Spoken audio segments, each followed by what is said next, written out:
دو status تو شیخ ہیں نا ادھر, ایک اسرائیل ہے اور ایک ایران ہے, جو کہ ان دونوں کا نا ویژن ہے ایسے ہی, وہ تو گریٹر اسرائیل چاہتے ہیں. شیخ یہ کیا چاہتے ہیں؟ ان کو اہل بدعت کے فرقے میں شمار کیا گیا نا کہ ان کے یہاں نظریاتی بگاڑ بہت زیادہ ہے اہل تشیع کے یہاں, اور خاص طور پہ یہ جو امامت کا کانسیپٹ ہے نا, تو یہ تو آپ کہہ لیں کہ جی اس کی اتنی خرابی ہے کہ یہ نبوت کے قریب قریب پہنچ جاتا ہے یا اس کے پیرلل بھی بن جاتا ہے. جی ہماری تو الائنس زیادہ تر امریکہ کے ساتھ ہوتی ہے ہمیشہ سے, ہم ان سے پیسے لیتے ہیں, سیدھی بات ہے, بیگرز کانٹ بی چوزرز, ہم نے اپنی قوم کا پیٹ بھرنا ہے. تو اس کے اندر آپ پھر ایران کی سائڈ پہ جب کھڑے ہوں گے تو اسے مسئلہ نہیں ہوگا کہ یار یہ ایران کی سائڈ پہ کیوں کھڑا ہے, کیا وہ یہ منوانا نہیں چاہتا ہم سے کہ یار اسرائیل کو مان جاؤ اور اس کے ساتھ رہو چپ کر کے اگر پیسے چاہیے. تو یہ سارا جو ہے نا مفاد پرست طبقہ ہے ہمارا, جو حکمران ٹولہ ہے, سیدھی سی بات ہے, یہ صرف اپنے مفاد کی سوچتا ہے. ان کے مفاد کے اوپر آنچ آئے تو انڈیا کی ایسی کی تیسی, اب ان کے مفاد کے اوپر آنچ نہ آئے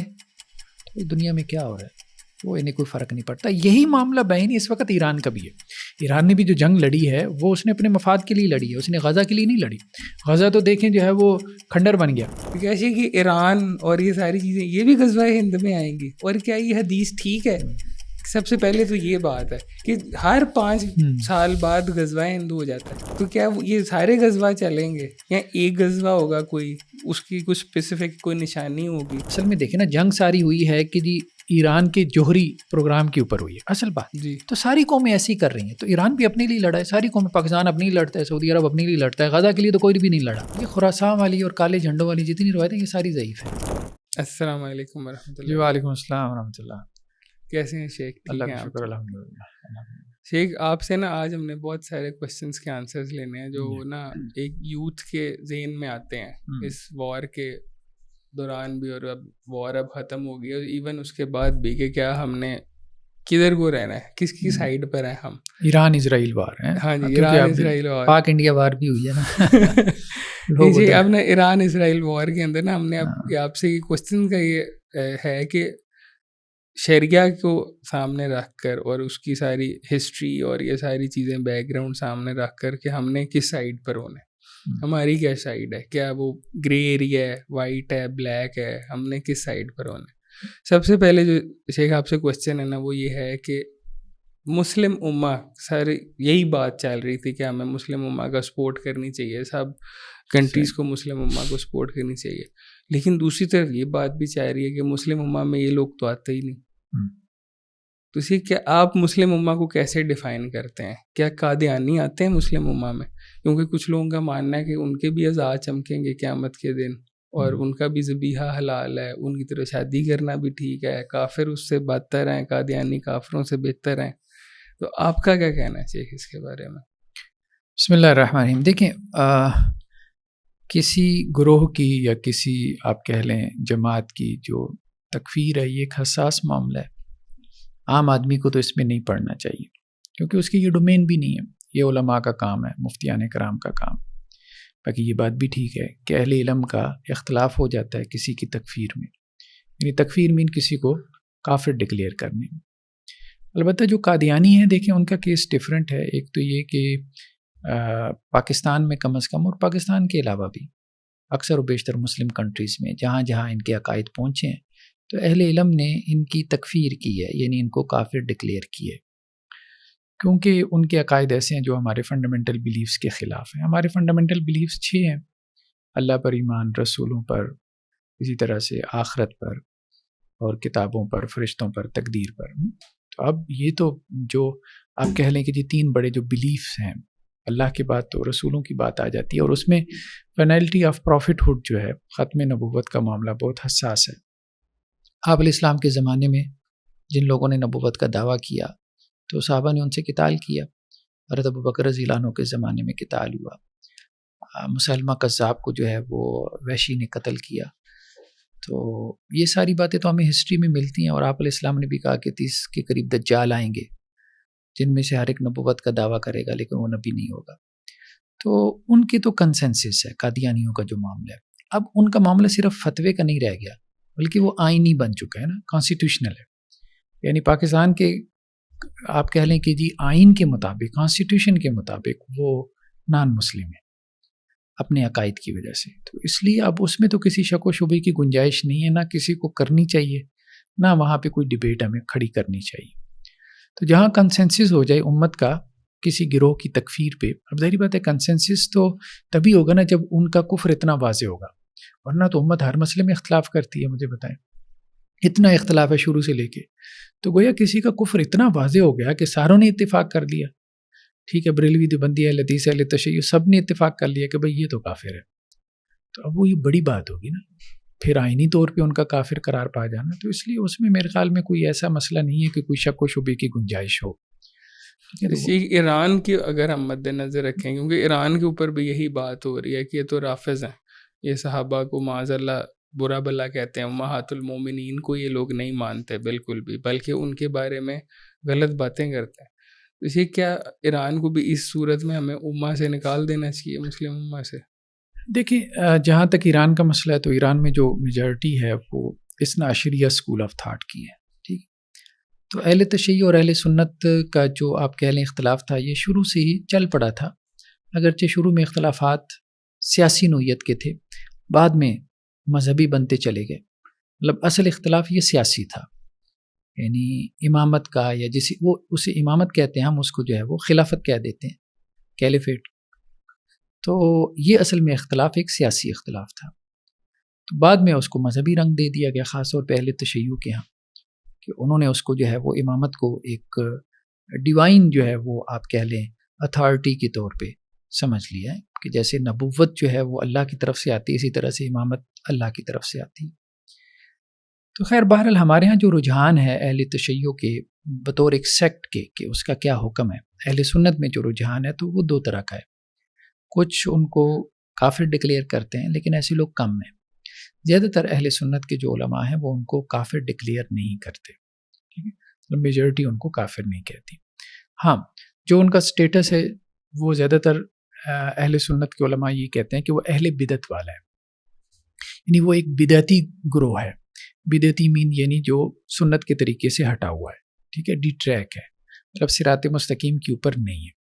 لیکن یہ کہ چونکہ کلمہ گو ہیں، کلمہ پڑھتے ہیں، تو اس لیے ان کے ظاہر کا اعتبار کرتے ہوئے انہیں مسلمان ہی سمجھا جائے گا. باقی ان کی آخرت کا معاملہ اللہ کے ہاں ہے. جو انہوں نے کوئی ظلم اور زیادتی کی ہے، صحابہ کے معاملے میں کوئی سب و شتم کیا ہے، یا ازواج مطہرات کے معاملے میں کیا ہے، تو وہ ان کے ایسے گناہ ہیں کہ جس کا اجر ان کو آخرت میں مل جائے گا، یا جس کی سزا یا ریوارڈ ان کو آخرت میں مل جائے گا. دنیا میں ہم ان کے ساتھ ایک مسلمانوں والا معاملہ ہی کریں گے اور ان کو مسلمان ہی سمجھیں گے. ہاں، اس میں کچھ لوگوں نے ایک درمیانی بات بھی کی، وہ یہ کی ہے کہ دیکھیں کچھ چیزیں ہیں فنڈامنٹل آپ کے دین کی. مثال کے طور پہ قرآن جو ہے، قرآن ساری بات ہے، کتابوں پر ایمان ایک بنیادی چیز ہے. اب کوئی بندہ اگر یہ کہتا ہے کہ جی قرآن مجید ناقص ہے، جو قرآن ہمارے پاس ہے یہ مکمل نہیں ہے، کمپلیٹ نہیں ہے، مطلب 10 پارے ایسے تھے وہ فلاں کی بکری کھا گئی. ٹھیک ہے، اور ان 10 پاروں میں ہمارے جو ائمہ ہیں، جو ان کے 12 امام ہیں، ائمہ معصومین جنہیں وہ کہتے ہیں، ان کی فضیلت کے منقبت کے بارے میں آیات تھی. اب مسئلہ یہ ہے کہ جب آپ یہاں پہ یہ بات کرتے ہیں نا، تو اس میں جب آپ اہل تشیع کی طرف رجوع کرتے ہیں تو وہاں پہ بھی دو طبقے ہوتے ہیں. میجورٹی ان کی کہتی ہے کہ جی نہیں، ہم اس قرآن کو کمپلیٹ سمجھتے ہیں، مانتے ہیں، کوئی ایسی ویسی بات نہیں ہے.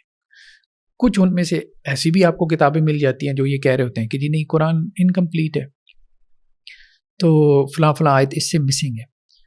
اب یہاں پہ پھر ایز اے سیکٹ جو ہے نا، اس کے اوپر حکم لگانا مشکل ہو جاتا ہے. ہاں، یہاں آپ پرنسپلی ایک حکم لگا سکتے ہیں، سیکٹ کے اوپر نہیں، ایز اے پرنسپلی.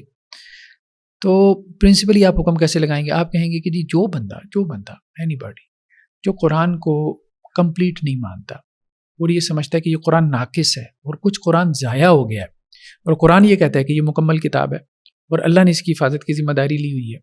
ٹھیک ہے، تو اب اگر کوئی کہتا ہے کہ جی اللہ سے یہ محفوظ نہیں رہا اور ضائع ہو گیا ہے، تو وہ قرآن کی کہ اللہ کی طرف سے ہونے میں شک کر رہا ہے، تو وہ نان مسلم ہے.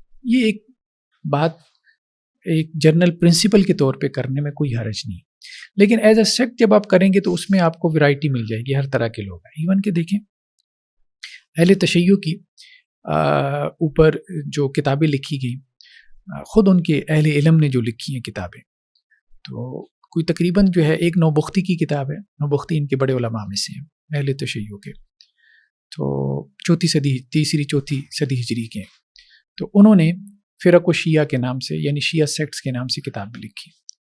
تو چوتھی صدی ہجری میں انہوں نے کچھ شیعہ کے 120 سیکٹس کا تذکرہ کیا. 120 چوتھی صدی. تو اس کا مطلب یہ ہے کہ اب جب 120 سیکٹ تھے تو سب کا جو ہے وہ عقیدہ تو سیم نہیں تھا، وہ آپس میں لڑ مر رہے تھے. آج بھی بڑے سیکٹس ہیں ان کے، ایک اثنا عشری ہیں جنہیں امامیہ کہتے ہیں، 12 ائمہ کو مانتے ہیں. ایک ان میں زیدیہ ہیں جو حوثی ہیں، جو یمن میں ہیں. ٹھیک ہے، اب وہ صحابہ کو سب و شتم نہیں کرتے، وہ نہیں کرتے. تو یہ جو پہلے اثنا عشری آپ نے بتایا یہ کرتے ہیں، یہ کرتے ہیں، ہاں یہ کرتے ہیں، یہ سب و شتم کرتے ہیں. لیکن اب ان میں بھی ایک طبقہ ایسا آ گیا ہے، یعنی آپ کہہ لیں ان کے معتدل علماء کا، جو ہمارے ہاں تو کچھ لوگ کہتے ہیں جی وہ تقیہ کر رہے ہیں، لیکن بہرحال وہ بظاہر جو ہے نا ممبر کے اوپر یہ بات کہتے ہیں کہ جی یہ ہمارا نقطہ نظر نہیں ہے کہ صحابہ کرام کو یا ازواج مطہرات کو سب و شتم کیا جائے. اگر کوئی ایسے کرتے ہیں تو وہ ذاکر ٹائپ لوگ ہیں، جاہل لوگ ہیں، اور انہیں ایسا نہیں کرنا چاہیے. امت میں اتحاد اور اتفاق کو برقرار رکھنا چاہیے. دیکھیں ہم کسی کے کوئی تقیہ کر رہا ہے، اس کے دل میں کیا ہے کیا نہیں ہے، ہم اس کا دل چیر کے نہیں دیکھ سکتے، ہم ظاہر کا ہی اعتبار کریں گے. اصل بات یہی ہے. لیکن یہ ہے کہ آپ یہ کہہ سکتے ہیں کہ بڑی تعداد اثنا عشریہ میں بھی صحابہ کرام پہ سب و شتم کی قائل ہے یا کرتی، عملاً کرتی، اور ہمیں اس کے ویڈیو وغیرہ مل جاتی ہیں، یعنی ان کے بڑے ناموں میں بھی مل جاتے ہیں اور ان کی کتابوں میں بھی ہیں. لیکن جو ان میں سے کرنے کے قائل نہیں ہیں ان کو اپریشیٹ کرنا چاہیے. لیکن ایز اے اسکول آپ اگر دیکھیں زیدیہ کو تو وہ تو بالکل اس کے قائل نہیں، بالکل قائل نہیں.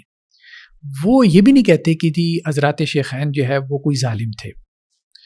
وہ یہ کہتے ہیں کہ جی سینئر جو ہے نا اس کی موجودگی میں جونیئر کی امامت جائز. وہ یعنی کہ اس کو اس طرح جسٹیفائی کرتے ہیں کہ بے شک حضرت ابوبکر موجود تھے لیکن حضرت علی کی امامت وہاں پہ ہو سکتی تھی. نہیں، وہ یہ کہتے ہیں کہ سینئر حضرت علی ہیں. اچھا، ہاں سینئر حضرت علی ہیں، ٹھیک ہے، بس اتنا.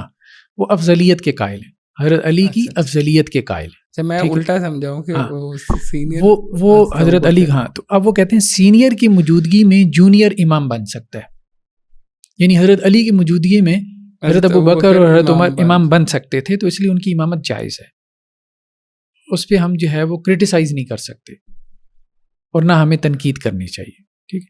تو اسی طرح زیدیہ میں اور بھی اس قسم کی چیزیں ہیں. اب وہ اپنے اماموں کو معصوم بھی نہیں مانتے. صحیح. ہاں، وہ نہیں کہتے کہ جی ہمارے امام معصوم ہیں. ٹھیک ہے. اور پھر وہ یہ کہتے ہیں کہ یہ بیسیکلی ایک پولیٹیکل لیڈرشپ ہے، یعنی امام جو ہے وہی جو ہمارا ایک خلافت کا کانسیپٹ ہے، تو ان کے ہاں وہ اسی طرح کا ایک امامت کا کانسیپٹ ہے. ٹھیک ہے. تو وہ اہل سنت کے بہت قریب ہیں، جو زیدی ہیں، جو حوثی ہیں، جو یمن میں ہیں. جی جی. تو اب ان میں بھی سیکٹس ہیں، سب کے اپنے اپنے عقائد ہیں. اسماعیلی جو ہیں بہت معروف ہیں، آغا خان اسماعیل، ابھی پچھلے دنوں ان کی وفات ہوئی ہے، جو ہمارے ادھر گلگت اور بلتستان وغیرہ میں ہیں، اور یا ادھر جو استور کی غالباً ویلی میں بھی ہیں. تو اب یہ لوگ جو ہیں کہتے ہیں کہ جی امامت آج تک چلی آ رہی ہے، یہ 12 اماموں کے قائل نہیں ہیں. ان کی ائمہ کی فہرست اور اثنا عشریہ کی ائمہ کی فہرست ڈفرینٹ ہے، بعد میں آ کے مختلف ہو جاتی ہیں. تو یہ ان کے مختلف فرقے ہیں، مختلف ان کا تو میرا خیال یہ بھی کہنا نہیں ہے کہ نماز جو ہے وہ اب آؤٹ ڈیٹڈ ہو چکی ہے، اب دعا کرنی چاہیے صرف جو آغا خانی ہے. ہم نے ان کے اوپر جو ہے نا ایک تفصیلی ایک ایپیسوڈ بنائی تھی. اب بات یہ کہ جب آپ ان کی کتابوں کا مطالعہ کرتے ہیں نا، ان میں بھی آپ کو 3 موقف نظر آ جاتے ہیں. بات یہ اصل میں بات جو ہے نا وہ ایک نہیں ہوتی. آگے ایک سیکٹ کے اندر مزید آگے جو ہے وہ فردر، اب جیسے دیکھیں نا، اب آپ یہ کہہ دیتے ہیں جی بریلوی، ایسے بریلوی کے اندر جب آپ غور کرو گے نا تو آپ کو وہ بھی مل جائیں گے الیاس قادری والے، آپ کو منہاج القرآن والے، جی جی وہ بھی مل جائیں گے، طاہر القادری صاحب والے. ٹھیک ہے. اب یہ دونوں ڈفرینٹ ہیں. اور آپ کو جو ہے وہ بھی مل جائیں گے جو انڈینز ہیں بریلوی، جو احمد رضا خان صاحب کی جو ہے وہ گدی کے اوپر آگے چلے آ رہے ہیں، اور یہاں پہ بھی وہ آپس میں بھی ایک دوسرے کے خلاف بول رہے ہوتے ہیں. ایون کہ اہل تشیع میں دیکھ لیں، اثنا عشریہ کے اندر پھر آگے سب ڈویژن ہے. یہ اخباری ہیں، یہ اصولی ہیں، وہ ایک دوسرے کے خلاف لگے ہوتے ہیں. سوشل میڈیا بھرا پڑا ہے. اس کو آپ کیسے کریں گے یہ ساری چیزیں؟ یہ تو بڑا، یہ جو آپ بتا رہے ہیں بڑا انٹینس اور بڑا ایسے ہی اب آپ مثال کے طور پہ دیکھیں دیوبندیوں کے اندر یہ حیاتی ہے، یہ مماتی ہے. اہل حدیث کے اندر کتنی جو ہے وہ تقسیم ہے، یہ منہجی ہے، یہ غیر منہجی ہے. ابھی پچھلے دنوں وہ یزید کا مسئلہ کھڑا ہوا تھا تو یزیدی حسینی بھی بن گئے. ہاں جی یہ یزیدی حسینی بھی بن گئے ہیں. تو اس کے بعد اس کا مطلب یہ ہے کہ ڈویژن بہت زیادہ ہوتی ہے. اس لیے ایز اے سیکٹ ایک گروہ کے اوپر حکم لگانا بہت مشکل ہو گیا. مطلب جیسے وہ میتھمیٹکس کے اندر ایک سیٹ کا کانسیپٹ ہے نا، سیٹ کے اندر اتنے ایلیمنٹس ہیں. ہاں وہ جو ایلیمنٹس ہیں وہ سیٹ کے اندر آگے سب سیٹس بنی ہوئی ہیں. وہ ہر سب سیٹ کا اپنا ایک جو ہے نا وہ بلیف سسٹم بنا ہوا. تو اس لیے اس میں زیادہ تر آپ جو ہے نا ایز اے پرنسپل ایک حکم آپ بیان کر دیتے ہیں کہ جی جو قرآن کو کمپلیٹ نہیں مانتا تو وہ مسلمان نہیں ہے. یہ بات کرنے میں میرے خیال میں کوئی حرج نہیں ہے.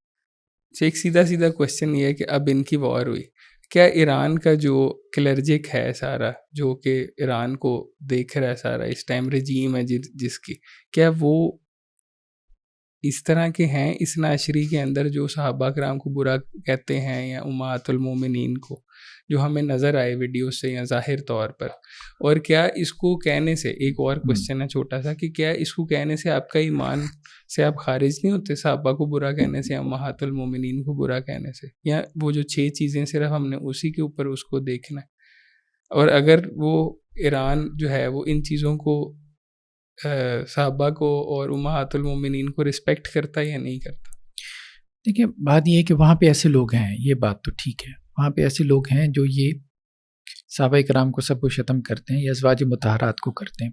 لیکن ان کی جو لیڈرشپ ہے نا، اب ظاہری بات ہے لیڈرشپ تو اوورال دیکھ رہی ہوتی ہے، بھلے وہ تقیہ کر رہی ہے نہیں کر رہی، وہ ایک سیکنڈ جو ہے نا وہ ایشو ہے. ٹھیک ہے، اس میں آپ کی 2 رائے ہو سکتی ہیں. ہو سکتا ہے آپ کہیں جی تقیہ کرتے ہوئے کہہ رہے ہیں، میں کہوں کہ نہیں ان کو عقل آ گئی ہے. ٹھیک ہے، 2 رائے ہو سکتی ہیں، جو بھی رائے آپ رکھ لیں. لیکن یہ کہ ابھی خامنہ ای کا یہ بیان آیا تھا، میں نے اس کا ایک بیان پڑھا تھا، اس نے یہ بات کہی تھی کہ کچھ لوگ جو ہے نا وہ ازواج مطہرات کو، امہات المومنین کو جو ہے وہ برا بلا کہہ کے اس وقت امت میں ایک افتراق اور انتشار کی فضا پیدا کرنا چاہتے ہیں، تو ہم اس کو الاؤ نہیں کریں گے. ٹھیک ہے، تو باقی یہ ہے کہ شیعہ جو ایز اے سیکٹ ہے اس کے اندر تعصب ہے. ہاں تعصب ہے. ٹھیک ہے، یہ بات کہ تہران کے اندر جو ہے وہ کوئی سنی مسجد نہیں ہے، اتنا بڑا حلقہ ہے، تو یہ بات ٹھیک ہے، آپ اس کو گوگل کر لیں، آپ چیٹ جی پی ٹی پہ دیکھ لیں. ہاں سنیوں نے آفیسز کے اندر ان کو اجازت ہے کہ وہ مصلی بنا لیں، مطلب اپنے طور پہ نماز پڑھ لیں، لیکن وہ مسجد نہیں بنا سکتے. اچھا تہران کے علاوہ ہیں اور سٹیز کے اندر جو ہے وہ سنیوں کو انہوں نے الاؤ کیا، مساجد ہیں. تو یہ ہے کہ ایران جو ہے نا ایک مذہبی حکومت ہے اہل تشیع کی، ایک نظریاتی ریاست ہے. ٹھیک ہے، تو اس وجہ سے اس کے اندر تعصب ہے، شیعہ تعصب ہے، بائسنس ہے، یہ بات ٹھیک ہے. اس کو آپ جو ہے نا وہ مطلب ایکسیپٹ کر سکتے ہیں. لیکن کچھ چیزیں ایسی ہیں کہ جس کو انہوں نے ڈسکریج کرنے کی کوشش کی، اس کے پیچھے وجوہات کچھ بھی ہو سکتی ہیں. ٹھیک ہے، وہ بظاہر اپنے آپ کو کمزور سمجھ رہے ہوں، یا ان کی آپ کہہ لیں کہ جی کوئی جنگی چال ہے، یا آپ کہہ لیں تقیہ ہے، کوئی بھی ہے. لیکن بہرحال جو چیز سامنے نظر آ رہی ہے ہم تو اس کو ڈسکس کریں گے کہ وہ اس چیز کو ڈسکریج کرتے ہیں، بظاہر کرتے ہیں. یعنی ان کی جو لیڈرشپ ہے کہ یہ اس بنیاد پہ افتراق و انتشار نہیں پھیلانا چاہیے ہمارے لوگوں کو. ٹھیک ہے، اب اگر آپ کہہ رہے ہیں اور خامنائی کا یہ آیا بھی ہے، اسٹیٹمنٹ بھی اگر یہ آیا ہے، تو پھر اس حساب سے تو شیخ ہمیں ان کا ساتھ دینا چاہیے. تو کیا ہم ان کی وار کو اس طرح اسرائیل کے خلاف لڑنے پر ہمیں خوش ہونا چاہیے، یا ہمیں کہنا چاہیے کہ ہاں جی اگر ادھر کا بھی میزائل آ رہا ہے تو ہاں ان کو بھی تباہ ہو جائے، کیونکہ انہوں نے شام اور عراق میں پہلے بہت زیادہ تباہی مچائی، یا تہران میں یہ مسجدیں نہیں بنانے دیتے، حالانکہ ہم ان کو یہاں پر پاکستان میں تو ان کے پاس بڑی کھلی اجازت ہوتی ہے، بلکہ ان کو پروٹیکشن دیتے ہیں. ایسے ہی. تو کیا اس میں ہمارا موقف کیا ہونا چاہیے؟ میں آپ سے وہ یہ نہیں کہوں گا کہ 2+2 4 والا موقف ہو، لیکن یہ کہ اوور آل ایک آپ کا ایک ہوتا ہے نا، for the sake of argument آپ ٹھیک آرگومنٹ کرو. آپ کسی لبرل سے آرگومنٹ کرو نا، اس کا آرگومنٹ ٹھیک نہیں ہوتا، وہ آپ کو پتہ ہوتا ہے یار یہ قرآن و حدیث سے بالکل یہ علیحدہ بات ہے، اور ایون سوشلی بھی ایکسیپٹیبل نہیں ہے، زیادہ دیر نہیں ٹکے گی. تو کیا چاہیے کہ ہمارا اس میں کیا موقف ہونا چاہیے؟ دیکھیں ایک بندے میں خیر بھی ہو سکتا ہے، شر بھی، گڈ اینڈ ایول. ہر بندہ خیر اور شر کا مجموعہ ہوتا ہے. اسی طرح کا معاملہ حکومتوں کا، قوموں کا، نیشنز کا، مسالک کا بھی ہوتا ہے. ٹھیک ہے، تو ایران کی کچھ آپ کہہ لیں کہ جی اچھی باتیں بھی اس جنگ کے اندر آپ کے سامنے آئیں گی، اور کچھ اس کے ویک پوائنٹس بھی ہیں. اب جیسے ایک کا تذکرہ آپ نے کیا کہ ایران جو ہے وہ خطے کے اندر خاص طور پہ مڈل ایسٹ میں پراکسی وارز کافی عرصے سے کرتا چلا آ رہا ہے، اور یہ بات ٹھیک ہے، عراق کے اندر جو ہے وہ شیعہ کو سپورٹ کرنا ہو مثال کے طور پہ، اور وہ کر رہا ہے، اس میں کوئی شک نہیں۔ لبنان کے اندر جو ہے حزب اللہ کو سپورٹ کرنا، ٹھیک ہے، سیریا کے اندر بشار الاسد کو سپورٹ کرنا، یمن میں حوثیوں کو کھڑا کرنا، ٹھیک ہے، اور وہ یمن کی گورنمنٹ جو ہے وہ گرا دینا۔ باقی یہ ہے کہ سنی اپنے طور پہ لڑ رہے ہیں، وہ بات بھی ٹھیک ہے، سیریا میں سنی بھی لڑ رہے ہیں، یمن میں جو ہے وہ بمبارمنٹ کی یو ای وغیرہ نے اور سعودی عرب نے بھی کی، تو سب اپنا اپنا اثر و رسوخ جو ہے وہ پھیلانا چاہتے ہیں۔ اچھا، یہ بات ٹھیک ہے کہ ایران نے پراکسی وارز لڑی ہیں، سنیوں کو نقصان پہنچایا ہے، اور اس کے پیچھے اس کی وجہ یہ ہے کہ وہ ایک نظریاتی ریاست ہے۔ ہماری جو عام طور پہ مڈل ایسٹ میں عرب ریاستیں ہیں، یہ نظریاتی نہیں ہیں، ان کا کوئی نظریہ نہیں ہے، ویژن نہیں ہے، ویژن نہیں ہے، نظریہ نہیں ہے، بس یہ ہے کہ ہماری حکومت ہے، بس قائم رہے، بس کافی ہے، ٹھیک ہے، انجوائے کر رہے ہیں، ہاں جدھر ہم ٹھیک ہے، مطلب وہ اپنی ایکسٹینشن یا اپنا پھیلاؤ نہیں چاہتے۔ دو اسٹیٹس تو شیخ ہیں نا، ادھر ایک اسرائیل ہے اور ایک ایران ہے، جو کہ ان دونوں کا نا ویژن ہے، ایسے ہی وہ تو گریٹر اسرائیل چاہتے ہیں، شیخ یہ کیا چاہتے ہیں؟ یہ دیکھیں، جو ان کے ہاں ایک مہدی کا کانسیپٹ ہمیں ملتا ہے، کیونکہ اصل میں تو ان کا جس طرح ہمارا نبوت کا کانسیپٹ ہے، ان کا بنیادی ترین کانسیپٹ جو ہے وہ امامت کا ہے، ٹھیک ہے، تو ان کے 12ویں امام جو ہے وہ غائب ہیں، جنہیں یہ مہدی منتظر کہہ دیتے ہیں، ٹھیک ہے، الحجہ بھی کہہ دیتے ہیں یا اور بھی اس ناموں سے پکارتے ہیں۔ جو ان کے 11ویں امام تھے حسن عسکری علیہ الرحمہ، ان کے بیٹے تھے۔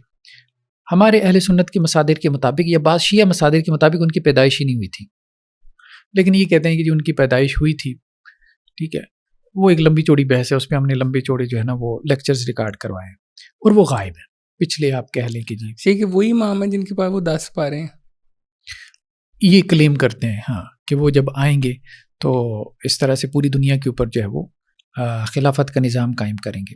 اور پھر ان کے ہاں یہ صرف امامت کا، یہ مہدی منتظر کا کانسیپٹ نہیں، اب وہ بھی جو مہدی منتظر ہے اس کو بھی 1150 سال ہو گیا کہ وہ غائب ہے۔ سب سے بڑا سوال تو یہ پیدا ہوتا ہے نا کہ اتنا ظلم ہو رہا ہے، اب اس ظلم کو ختم کرنے کے لیے تو امام صاحب نے آنا ہے، تو 1150 سال سے تو وہ ظلم ختم کرنے کے لیے آ ہی نہیں رہے، تو امام صاحب کے آنے کا فائدہ، مطلب جو آپ جسٹیفیکیشن پیش کر رہے ہو، ٹھیک ہے، اب اس کو کور کرنے کے لیے اب یہ باتیں شروع ہو گئیں یا ان کی روایتوں میں بھی آ گئیں کہ جی بنو امیہ کو قبروں سے نکال کے جو ہے وہ سزائیں دی جائیں گی، مطلب ایک پرانا جو ظلم ہو گیا، چلے ان کے نزدیک ایک جو ظلم ہوا، ٹھیک ہے، یا ہمارے نزدیک بھی ایک جو ظلم ہو گیا، اب اس ظلم کے لیے جو ہے وہ امام صاحب آئیں گے، تو جو 1150 سال سے لوگوں کے اوپر اتنا ظلم ہو رہا ہے پوری دنیا میں، تو اس کے لیے امام کی ضرورت نہیں ہے۔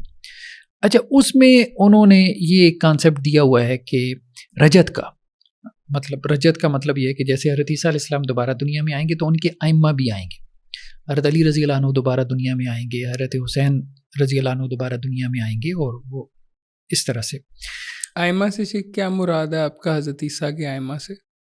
نہیں، ہم یہ کہہ رہے ہیں نا کہ جیسے ہمارے نزدیک یہ ہے نا کہ حضرت عیسیٰ علیہ السلام دوبارہ آئیں گے دنیا میں، تو ان کا یہ کنسیپٹ ہے کہ ائمہ بھی دوبارہ آئیں گے، ائمہ ان کے آئیں گے، حضرت علی اور حضرت حسین، ہاں دوبارہ آئیں گے نا قبروں سے کھڑے۔ باقی حضرت علی کے جتنے بیٹے ہیں وہ ائمہ نہیں ہیں، وہ نہیں آئیں گے، وہ ان کے یہاں پہ لمبی چوڑی فہرست ہے نا، بنو امیہ کو بھی قبروں سے کھڑا کیا جائے گا، یزید کو بھی زندہ کیا جائے گا، اور امام بھی آئیں گے، کچھ سارے ہی پچھلا جو ہے نا وہ ماضی وہ سارا صحیح کرنا ہے، وہ سارا صحیح کرنا ہے، حالانکہ اللہ تعالیٰ نے اس کے صحیح کرنے کے لیے قیامت کا دن رکھا ہے۔ تو یہی جس طرح ہم بتا رہے تھے وہ 6 چیزیں ہیں جو، تو اس 6 چیزوں کے مطابق تو یہ پھر قیامت کا کنسیپٹ تو نہیں ہے، یہ تو دنیا میں وہ سارا کچھ دیکھیں، اس لیے ان کو اہل بدعت کے فرقے میں شمار کیا گیا نا کہ ان کے ہاں نظریاتی بگاڑ بہت زیادہ اہل تشیع کے یہاں، اور خاص طور پہ یہ جو امامت کا کانسیپٹ ہے نا، تو یہ تو آپ کہہ لیں کہ جی اس کی اتنی خرابی ہے کہ یہ نبوت کے قریب پہنچ جاتا ہے یا اس کے پیرلل بھی بن جاتا ہے۔ تو اب مسئلہ یہ ہے کہ یہ وہ جو ہے نا کہ جو مہدی منتظر نے آنا ہے، تو اس کے لیے جیسے وہ اسرائیلی ہیں، اب وہ مسیح دجال کا تذکرہ کر رہے ہیں، اس کو مسیح کہتے ہیں، ہمارے نزدیک وہ مسیح دجال ہے، اینٹی کرائسٹ ہیں، وہ کرائسٹ ہے ان کا، تو وہ اس کے لیے اسٹیج تیار کر رہے ہیں نا کہ گریٹر اسرائیل ہم نے بنانا ہے، اپنے مسیح کو ہم نے جو ہے وہ پلیٹ فارم مہیا کرنا ہے، تبھی تو اس نے دنیا کے اوپر راج کرنا ہے۔ ٹھیک، ویسے دیکھا جائے اگر وہ کرائسٹ ہے تو وہ خود ہی آ کے نہیں بنا لے گا، انہوں نے کیوں بنا کر دینا ہے؟ ہمارے یہاں بھی ایک بحث ہے نا، وہ بحث یہ ہے کہ جیسے حضرت عیسیٰ علیہ السلام آئیں گے تو پہلے کوئی لشکر ہوگا جو ان کے ساتھ لڑے گا، دجال کے ساتھ یا یاجوج ماجوج کے ساتھ، تو شیخ اس کے لیے تو آپ دین پھیلاتے رہیں، جو اس وقت بہتر لوگ ہوں گے وہ خود بخود ہی نہیں جوائن ہو جائیں گے. لیکن بات یہ ہے کہ ان کی کوئی نہ کوئی ٹریننگ تو ہوگی نا. اب ایسے تو نہیں کہ ایک ہجوم کھڑا ہو جائے گا اور وہ لڑائی کرنا شروع کر دے گا. نہیں شیخ، وہ اللہ کے نبی صلی اللہ علیہ وسلم کی حدیث ہے نا کہ ایک گروہ ہر وقت لڑتا رہے گا، جہاد کرتا رہے گا. تو وہ یہی بات ہے نا، کوئی نہ کوئی تو ہراول دستہ بنے گا نا. تو ان کے ہاں بھی کانسیپٹ یہی ہے کہ مہدی منتظر نے جو آنا ہے، امام نے جو آنا ہے، تو اس نے زیرو سے تو شروع نہیں کرنا نا. اس کو پہلے کچھ نہ کچھ ملے گا، کوئی سٹیج ملے گی. تو اب یہ اصل میں تو یہی ہے نا کہ ایران کا مقصد کیا ہے. جیسے اسرائیل کا مقصد جو ہے وہ گریٹر اسرائیل ہے. گریٹر اسرائیل اس میں ایجپٹ کا کچھ حصہ آ جاتا ہے، جارڈن آ جاتا ہے، لبنان آ جاتا ہے، سیریا کا کچھ حصہ، عراق کا، ایون کہ سعودی عرب کا جو نارتھ کا حصہ ہے وہ بھی آ جاتا ہے، ترکی کا بھی کچھ حصہ آ جاتا ہے، فلسطین تو ویسے ہی اس میں شامل ہے. تو اب یہ بھی یہ چاہ رہے ہیں کہ جی لبنان مثال کے طور پہ وہاں حزب اللہ ہے، شیعہ حکومت، سیریا میں شیعہ حکومت، عراق کے اندر تو ویسے ہی آلریڈی اب میجورٹی جو ہے، ویسے میجورٹی شیعہ کی ہے عراق کے اندر، کوئی تقریباً 60% ہوں گے شیعہ، تو شیعہ حکومت. لیکن پہلے صدام کی وجہ سے سنی حکومت تھی. یمن کے اندر شیعہ حکومت. تو اب یہ بھی یہی پراکسی وارز اس لیے ہیں کہ جی شیعہ جو ہے نا اب اس میں سامنے ہاں مطلب وہ پھیلے نا، یہ پوری ایک شیعہ گریٹر سٹیٹ بنے. جیسے وہ گریٹر اسرائیل ہے تو ایک گریٹر شیعہ سٹیٹ بنے. یہ ایران کا مقصد تھا. اب اس میں جو مڈل ایسٹ میں جو خاص طور پہ سنی جو ہے وہ کنٹری جو وہاں پہ موجود ہے، مثال کے طور سعودی عرب ہے، وہ تو ہری بات ہے ان کو خوف محسوس ہوتا ہے کہ چاروں طرف ہمارے، ایک طرف ان کے یمن ہے وہ شیعہ، دوسری طرف سیریا ہے اس کا بارڈر لگتا ہے وہ شیعہ، عراق کا بارڈر لگتا ہے وہ شیعہ، ٹھیک ہے. پیچھے جو ہے وہ درمیان میں وہ آپ کہہ لیں کہ جی وہ چھوٹا سا سمندر کا ایک ٹکڑا ہے اور اس کے دوسری طرف جو ہے وہ آپ کے ایران کھڑا ہے. تو ہر طرف سے ساری بات ہے وہ خوف محسوس کرتے ہیں، انسیکیور فیل کرتے ہیں، ٹھیک ہے. تو وہ پھر ان کے اپنے مسائل پیدا ہوتے ہیں. وہ اس میں یہ سمجھتے ہیں کہ شاید امریکہ بہادر ہمیں بچا لے گا، ہم اگر جو ہے اس کو کوئی اڈے فراہم کر دیں یا اس کی کتنے زیادہ ملین ڈالرز کی ڈیلز ہیں ان کی آپس میں کہ آپ سیکیورٹی ہمیں دیں گے. تو یہ بہرحال ہے اس قسم کے مسائل ہیں. تو ایران کے یہ جو مسائل ہیں نا کہ جی پراکسی وارز جو وہ لڑ رہا ہے، ٹھیک ہے، تو یہ بہرحال اس نے اس کو بدنام کیا ہے خاص طور پہ سنی اسٹیٹس کے اندر کہ بھئی آپ کو کیا ضرورت ہے. جب آپ دوسرے کے گھر میں دخل اندازی کرو گے تو اگلا پسند نہیں کرے گا نا، آپ کو پسند نہیں کرے گا. تو اس لیے ایران کے بارے میں جو ہمارے ہاں مڈل ایسٹ میں خاص طور پہ اور اسی طرح ساؤتھ ایشیا میں جو سنی طبقہ ہے اس کے اندر ایک نفرت، تو یہ ساری اس وجہ سے ایران کی ایسی سیاسی پالیسیوں کی وجہ سے. اب دیکھیں پاکستان کو بھی یہ شکایت ہے اور بجا شکایت ہے کہ BLA جو ہے بلوچ جو لبریشن جو آرمی ہے اس کو ایران سپورٹ کرتا ہے یا یہ دہشت گرد وہاں پہ تیار ہوتے ہیں، ٹھیک ہے. اسی طرح سے ایران نے جو میزائل حملہ کیا پاکستان کے اوپر، اگرچہ پاکستان نے جواب بھی دے دیا، ٹھیک ہے. تو ایران کی یہ پراکسی وارز ہر جگہ جاری ہیں، ٹھیک ہے. تو وہ کوئی بھی پسند نہیں کرتا کہ جی ہماری حدود کے اندر دخل اندازی کی جائے. ہاں کوئی بھی یہ پسند نہیں، کہ پاکستان بھی پسند نہیں کرتا ایون کے. باقی یہ ہے کہ ہم نے یہ بات کہی تھی کہ یہ تو اس کے جو نیگیٹو پوائنٹس ہیں. کیا ادھر سیاہ سنی اختلاف کو تھوڑا سا سائڈ پہ کر دیں اور پھر ساتھ دیں ایران کا اسرائیل کے؟ دیکھیں دنیا میں دیکھیں شیعہ سنی آپ چھوڑیں، دنیا میں بلاکس بنتے ہیں، ٹھیک ہے. رشین بلاک بنتا ہے، امریکن بلاک بنتا ہے، آپ کسی نہ کسی بلاک کا حصہ ہوتے ہو، کوئی بھی نیوٹرل نہیں ہے، سیدھی سی بات ہے. جی جی. اور نیوٹرل رہ کے آپ کچھ حاصل ہی نہیں کر سکتے، ٹھیک ہے. یا آپ امریکن بلاک میں ہو یا آپ رشین بلاک میں ہو، ٹھیک ہے. نیوٹرل ملک تو شاید دنیا میں ایک ہی ہے، سوئٹزرلینڈ، اس کے علاوہ تو کسی کی مثال ہمیں نہیں ملتی ہے.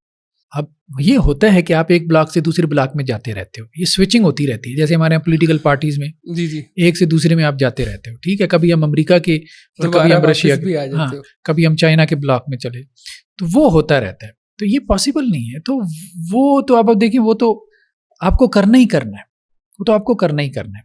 تو اب یہاں پہ بھی ایک طرف اسرائیل ہے اور اس کے پیچھے جو ہے وہ بیک پہ امریکہ ہے اور دوسری طرف ایران ہے. تو ظاہر بات ہے آپ ایران کو سپورٹ کرو گے، اس کے بیک پہ رشیا ہے. ایون کہ آپ دیکھیں کہ رشیا بھی ہو تو آپ کس کو سپورٹ کرو گے، یا چائنا ہو. ایون کہ آپ چھوڑیں ایران کو چھوڑیں، چائنیز تو ان کے تو کافر ہونے میں کوئی شک نہیں ہے، تو پھر تو کوئی دو رائے نہیں. تو ہم چائنیز کو سپورٹ کریں گے نا، چائنا ہمیں سپورٹ کرتا ہے ہم اس کو سپورٹ کریں گے. تو اس میں وہ دینی دلیل مطلب کہاں سے آ گئی؟ بندہ ویسے دینی دلیل مانگے بھی تو سیرت بھری پڑی ہے.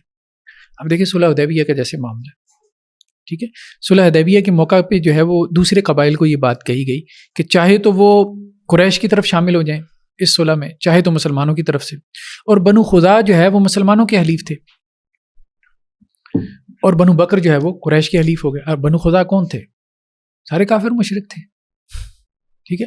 اچھا اب وہ بنو بکر نے بنو خزاع پہ حملہ کر دیا، دونوں مشرک ہیں، ٹھیک ہے. تو بنو خزاع کے لوگ آ گئے اللہ کے نبی صلی اللہ علیہ وسلم کے پاس کہ جی ہم تو آپ کے ساتھ معاہدے میں تھے، ہم تو آپ کے الائز ہیں. جیسے آج وہ ناٹو الائز فورسز بنتی ہیں نا، تو اس میں پیچھے کیا ہے جی، ناٹو کے ایک جو ہے وہ ملک کے اوپر، کنٹری کے اوپر حملہ تو پھر ساروں پہ حملہ ہے. ٹھیک ہے. تو اب یہ دیکھیں، یہ تو 1400 سال پہلے ہو رہا ہے. تو بنو خزاع پہ حملہ ہوا، کیا بنو بکر نے، تو وہ آپ علیہ السلام کے پاس آ گئے کہ جی ہم آپ کے حلیف ہیں، بدلہ چاہیے. تو اللہ کے نبی صلی اللہ علیہ وسلم نے لکھ بھیجا قریش کو، بدلہ چاہیے، بندے ہمارے حوالے کرو جنہوں نے بنو خزاع کے بندے مارے، ورنہ جنگ کے لیے تیار رہو، معاہدہ ختم. تو انہوں نے کہا جی ٹھیک ہے، معاہدہ ختم تو ختم، ہم بندے نہیں حوالے کر سکتے. تو آپ علیہ السلام آئے، پھر مکہ فتح ہوا. تو مکہ فتح کی بنیاد تو یہی بنا ہے کہ آپ کے الائز کے اوپر چڑھائی ہوئی ہے. صحیح. تو یہ کہ اس کے اندر اب جس طرح آپ نے یہ ساری بات کو بڑا کھول کے بیان کر دیا اب ہر چیز کے اندر، جیسے کہ ہماری تو الائنس زیادہ تر امریکہ کے ساتھ ہوتی ہے ہمیشہ سے، ہم ان سے پیسے لیتے ہیں، سیدھی بات ہے، بیگرز کانٹ بی چوزرز، ہم نے اپنی قوم کا پیٹ بھرنا ہے. تو اس کے اندر آپ پھر ایران کی سائڈ پہ جب کھڑے ہوں گے تو اسے مسئلہ نہیں ہوگا کہ یار یہ ایران کی سائڈ پہ کیوں کھڑا ہے؟ کیا وہ یہ منوانا نہیں چاہتا ہم سے کہ یار اسرائیل کو مان جاؤ اور اس کے ساتھ رہو چپ کر کے، اگر پیسے چاہیے ایران کا ساتھ نہ دو، یا اتنا ہمارے پاس اسٹیٹس ہے ابھی کہ ہم ایران کا ساتھ دے سکتے ہیں؟ دیکھیں، ایک تو ہم عوام کی بات کرتے ہیں اور ایک حکومتیں ہیں. دیکھیں حکومتیں تو ظاہری بات ہے کہ ہمارے کنٹرول میں نہیں، حکومت کیا پالیسی اختیار کرتی ہے کیا نہیں کرتی. ابھی حکومت نے کہا کہ جی ٹرمپ کو نوبل انعام ملنا چاہیے تو عوام الناس نے اس کو مطلب اپریشیٹ نہیں کیا، پاکستانی عوام نے بھی نہیں کیا نا. ٹھیک ہے. تو وہ دیکھیں حکومتوں کا جو ہے نا وہ ایک رخ ہوتا ہے، ضروری نہیں کہ عوام الناس کا بھی وہی رخ ہو. ایون کہ امریکہ کے اندر ہم یہ دیکھتے ہیں کہ اسرائیل کے حوالے سے عوام الناس کی رائے بالکل اور ہے. وہی کہتے ہیں بھائی ہمارے ٹیکسوں کے پیسے ہیں اور آپ اسرائیل کو 8 پہ 8 دیے جا رہے ہو. اس کو وہ ڈاکٹر اسرار صاحب بھی کہتے تھے نا کہ یہ امریکہ کا اللیجٹیمیٹ چائلڈ ہے، مطلب ناجائز اولاد ہے اس کی. تو وہ اس کو سمجھتے ہیں. اور ابھی اب آپ کہہ رہے ہیں کہ جی جب امریکہ نے حملہ کیا ایران کے اوپر، اس کے جوہری ہتھیار جو ہے وہ تباہ کرنے کے لیے پلانٹ، تو اس میں کیلیفورنیا میں مظاہرے شروع ہو گئے اور بہت سارے معاملات ہیں جس میں باشعور قومیں جو ہے ضروری نہیں ہوتا کہ وہ حکومتوں کے ساتھ چلیں. تو ایک ہے کہ قوم کی رائے کیا ہے، تو وہ قوم اپنی رائے کا اظہار کرتی رہتی ہے، وہ ایک نہیں ہوتی، ایک سے زیادہ بھی ہو سکتی ہیں. تو حکومتیں بیسیکلی جو ہے وہ اس بنیاد کے اوپر کھڑی ہوتی ہیں کہ جی ہمارا مفاد کیا ہے. تو اس لیے حکومتوں کے حوالے سے اگر ہم بات کریں نا تو دیکھیں ہم ایک آئیڈیالوجیکل اسٹیٹ نہیں ہے، ہم ایک نظریاتی ریاست نہیں ہے. ایران ایک نظریاتی ریاست ہے مذہبی ریاست ہونے کی وجہ سے، اسرائیل ایک نظریاتی ریاست ہے، ٹھیک ہے، امریکہ ایک نظریاتی ریاست ہے، چائنا، رشیا، یہ سارے نظریاتی ریاستیں، ٹھیک ہے. وہ اپنے نظریے کے لیے جنگیں لڑتے ہیں اور دنیا کے اوپر اپنا امپیکٹ چھوڑنے کی کوشش کرتے ہیں، فارن پالیسی سارا کچھ. ہمارے ہاں اصل مقصود کیا ہوتا ہے؟ اپنی حکومت بچاؤ. یعنی ہماری حکومت کو اگر کوئی خطرہ نہیں ہے تو ساری دنیا جائے بھاڑ میں، ہمیں کوئی ضرورت نہیں ہے، کوئی بیان بازی کی بھی ضرورت نہیں. ایون غزہ کے حوالے سے مجھے بتائیں، ہم نے تو وہ بیان بازی بھی نہیں کی، مطلب عوام نے کی، اس کو تو اپریشیٹ ہم کرتے ہیں. حکومتی حوالے سے جو بیان بازی یورپ میں ہو رہی ہے، یعنی یورپ کے حکمران جس قسم کے بلنٹ قسم کے بیانات دیتے ہیں اسرائیل کے خلاف، ہمارے حکمران تو وہ بھی نہیں کرتے. ایون کہ وہاں مظاہرے ہوتے ہیں، ٹھیک ہے، ملینز میں اسرائیل کے خلاف یورپ میں، اور ہمارے یہاں کیا ہے کہ وہ ایک سینیٹر مشتاق صاحب ہیں، اسلام آباد میں مظاہرہ کرتے ہیں، اٹھا کے ان کو وہ 5-7 بندوں کے ساتھ مظاہرہ کرتے ہیں غزہ کے حق میں، ان کو پولیس کی وین آتی ہے اٹھا کے لے جاتی ہے. یہ صورت حال ہے ہمارے یہاں. تو یہ سارا ہمارا جو حکمران طبقہ ہے یہ تو مفاد پرست طبقہ ہے، سیدھی سی بات ہے، اپنے مفاد کا ہے. اب بلاول بھٹو کے بیانات آئے ہیں، ٹھیک ہے، انڈیا کے حوالے سے، وہ ایسے ہیں کہ جیسے آپ کی اندر ایمان کی حرارت جو ہے وہ پیک پہ. ہاں، اس کی وجہ کیا ہے بھائی؟ مطلب دریائے سندھ میں ہی بہہ رہا ہے نا، تو سب سے بڑا جو ہے اس کا بینیفیشری سندھ ہے. تو ہمارا پانی روک کا مطلب ہماری بنیادی طور پہ تو حکومت انہی کی ہے نا وہاں پہ سندھ میں، پیپل پارٹی والوں کی. تو ظاہر بات ہے ان کو اس کی تکلیف ہوتی ہے کہ جی ہماری حکومت جا رہی ہے. اچھا وہ حکومت میں نہ ہوتے تو باہر بیٹھے ہوتے، ان کو کیا تکلیف تھی؟ پاکستان مرے سڑے جو مرضی ہو.